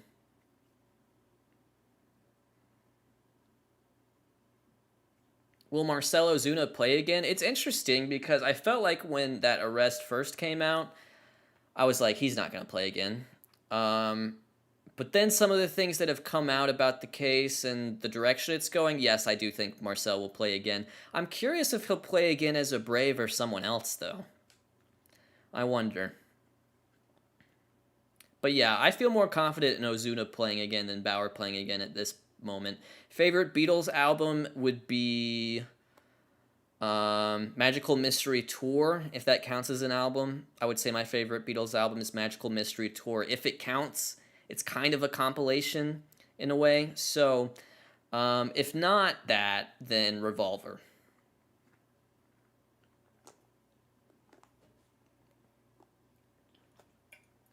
CSGO rank. When I topped out at Legendary Eagle. I don't think I got to LEM, so I think I was just LE.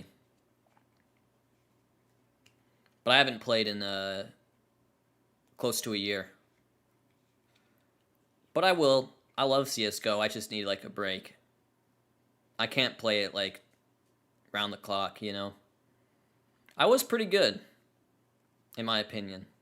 I am pretty good. It would take me, a month of DM and practice to get back to where I was, but I could get there.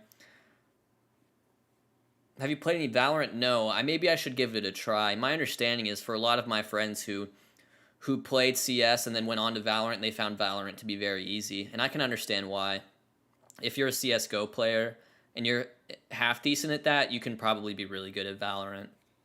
It's different now because I think Valorant has been around, but when the game was first getting started and nobody had figured it out or the meta, it was kind of dominated by CS:GO players. I don't think it's like that as much anymore, though. You an op player? Never snipe. Terrible sniper, rifle only. M4, A1S, and AK. Never op. People love to op, so I'm best suited to the team in a role where I never op.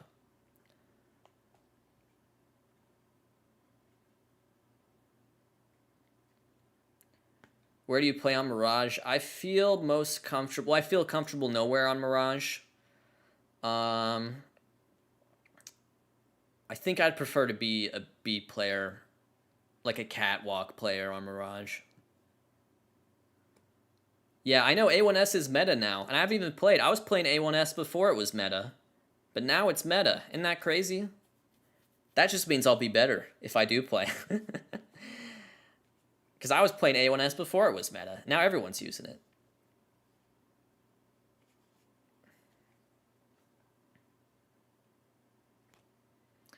Bottom of the 8th. Hey, thank you. Thank you for tuning in, Mr. Heavy. I appreciate it. Favorite CS map? Train. I think Train is just perfection. The CS:GO version.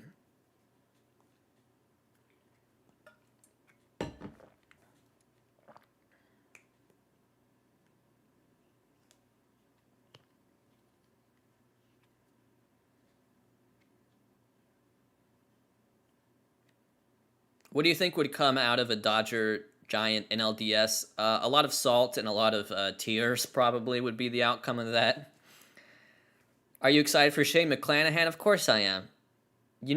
Everyone here knows that I'm a McClanistan. It's like, you're buttering me up with these beautiful questions. Are you excited about that thing that we all know you love? Are you guys excited for Christmas and puppies and ice cream? What's your favorite era of Byzantine history? Probably like the age of Justinian. Like I like, Justinian and Belisarius and, just try to get the kingdom back together, create a new Rome when they had that level of ambition. That's what I was really interested in.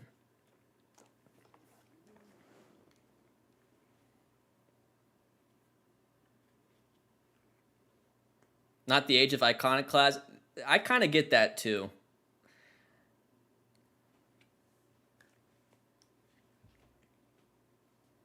Is Dombrowski a good GM? I think Dombrowski is a good GM, but I'm not sure if Dombrowski and the Phillies are a good match because the thing about Dombrowski is you need to get Dombrowski when you have a decent farm, and then you need to let him trade away that farm. And when you don't have a farm to trade away, it's hard for Dave Dombrowski to do his thing, okay? Because he's going to build you, he's going to take that farm and that prospect capital, and he's going to create a World Series caliber team. He can do that for sure. And a lot of people don't have the balls to do that, so I'm not criticizing him for doing that at all. But with the Phillies, it's harder. It's harder because the Phillies just don't have that depth in their farm to trade in the first place.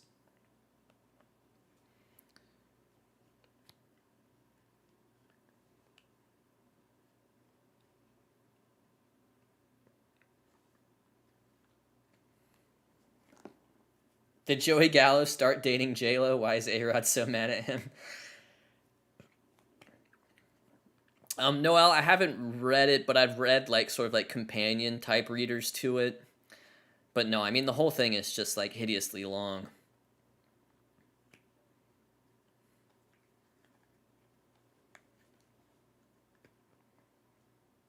Ever played Crusader Kings 3? I've played 2, but not 3.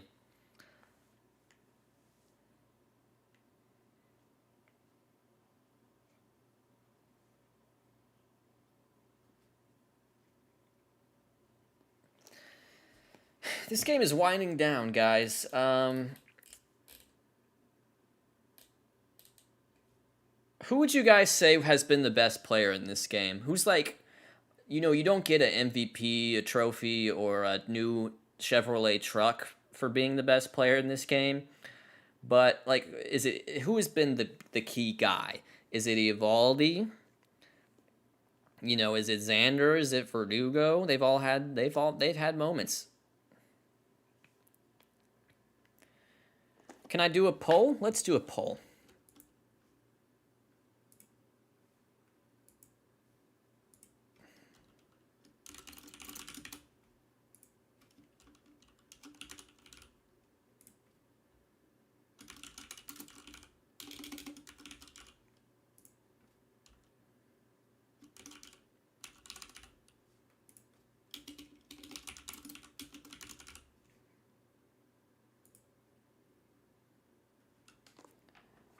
If you see a poll pop up, I don't know how to stream on YouTube, but we'll see.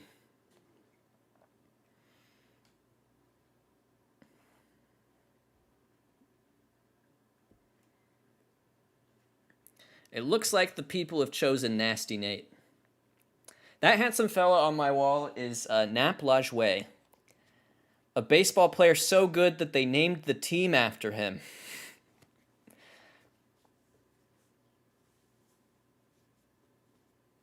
Well, Goth Xander, I was having a take earlier that, Xander Bogaerts, he grew up in Aruba. And my take for Xander was when he got to the United States and started playing baseball, was it weird for him when all the guys named Xander were goth magicians? Because the only guys in the U.S. named Xander are goth magicians and guys who are into like marionettes. And was it weird for him as the shortstop for the Boston Red Sox when those are the only other Xanders? Speaking of which, he makes a play right there. And someone did point out Xander Cage as well. I guess that doesn't fit, but that's also a fictional character.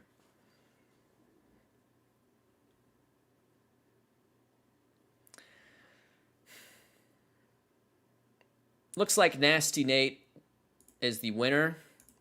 Congrats to Nasty Nate. Who had the best MVP season of the 2010s? I would say Harper.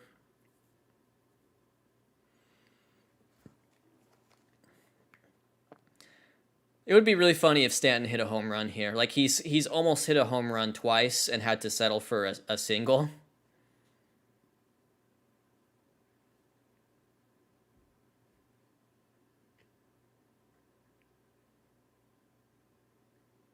Favorite Roman emperor, Marcus Aurelius. Wow, did he do it?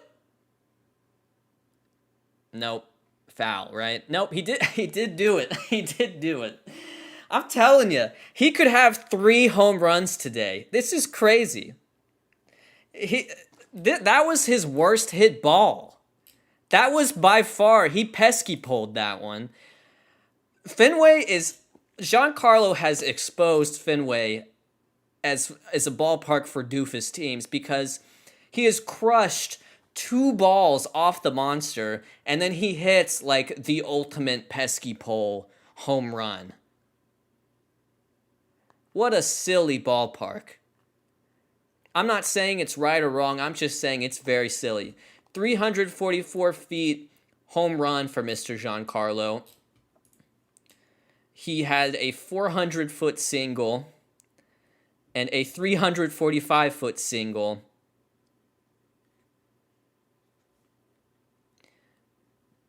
Okay, wait. Joey Gallo? Joey Gallo? That's out in Yankee Stadium, but it's in Fenway. So 2 outs. 3 best switch hitters ever. I'll say Mantle, Oscar Charleston. Oscar Charleston was a switch hitter, right? Let's just double check. I'm pretty sure he was. I feel like I didn't make that up. No, he batted left. Oh, I'm stupid. Come on, Bailey. Chipper's pretty good.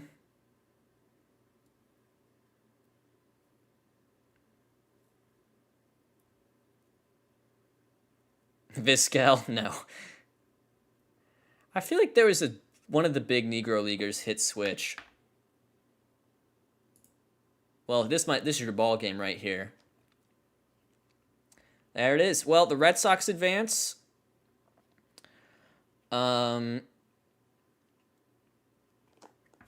Sub 330. Let's see. They did it. They did it in, about 330. I think about 320 is going to be the game time. So let's review from this game. Let's have a quick review. Cole washed. Tanner beta. Bogarts beta. Eovaldi Cy Young. Fire Aaron Boone. Steinbrenner sell the team. Fire Cashman. World Series parade in Boston. Gleyber Torres, cringe plus L plus ratio. I think that's gonna be about it, guys. I think that's gonna be our main takeaways from this game. Poor man. Stanton, man. He could have had 3 home runs in this game. I don't gamble on sports.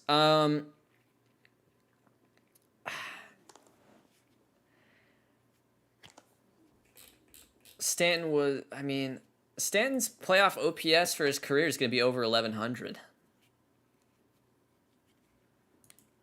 I think what should happen is that every single Yankees fan should line the streets of New York City tomorrow, and just collectively just say, "I'm sorry, Giancarlo Stanton. I'm sorry. I'm sorry for all those things I said when you struck out to Matt Davidson. I didn't mean it. I'm sorry."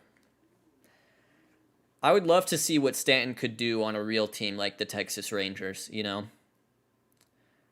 I think at some point you got to look at it and you got to say, we talk about Ohtani, but are the Yankees wasting Giancarlo Stanton, you know? And it's, well, what's your question? This chat's moving at 100 miles a minute, Andrew. Stanton,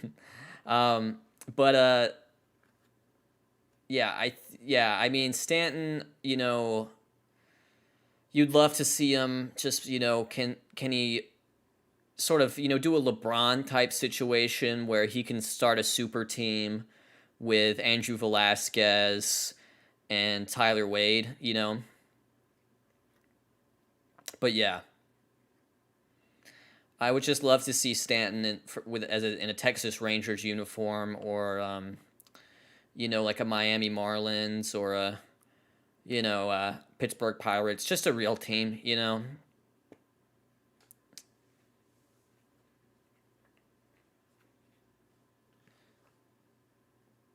Well, guys, I'm close to wrapping up. I will give you one more pitch on the Patreon before I'm done. Foolish Baseball Patreon for me is like one of the most just key parts of my finances. It's just it's consistent income for me, and it just means the world for me if people have an extra $5 a month.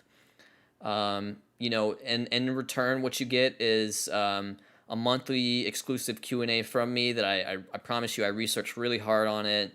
They're usually around an hour and a half. And so if you want to support what I do monetarily, and I understand not everyone has the cash, I understand. If you watch the videos, you share them, you love them, it's enough. But if you've got a little $5 burning a hole in your pocket, you can peep me there. It's a link in the description, patreon.com/foolishbaseball.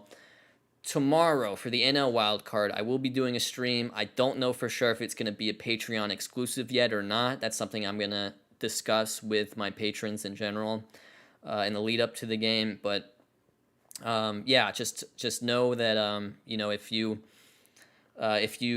sign up for the Foolish Baseball Patreon, especially with this off season coming up and just less attention on the channel in general, it means the world to me. It's huge, and it just means so much more in terms of flexibility. One goal I have on the Patreon is I have a goal amount that could be reached within the next year, I would say, where if I were to make that much income from the Patreon, that I would stop doing any form of sponsorship on baseball bits. So, that would mean no more Squarespace or NordVPN. That's a goal that I think we could reach together, and I think we would all sort of benefit from. So there's your pitch. I don't know if tomorrow's live stream is Patreon exclusive yet or not. That's up for debate. But guys, thank you so much for tuning in. Really appreciate it. And then maybe next time I stream on here, I can figure out how to turn on the super chat too, because I have that off. But if a one-time donation is more comfortable for you, I totally get that. I will say that if you sign up for the Patreon,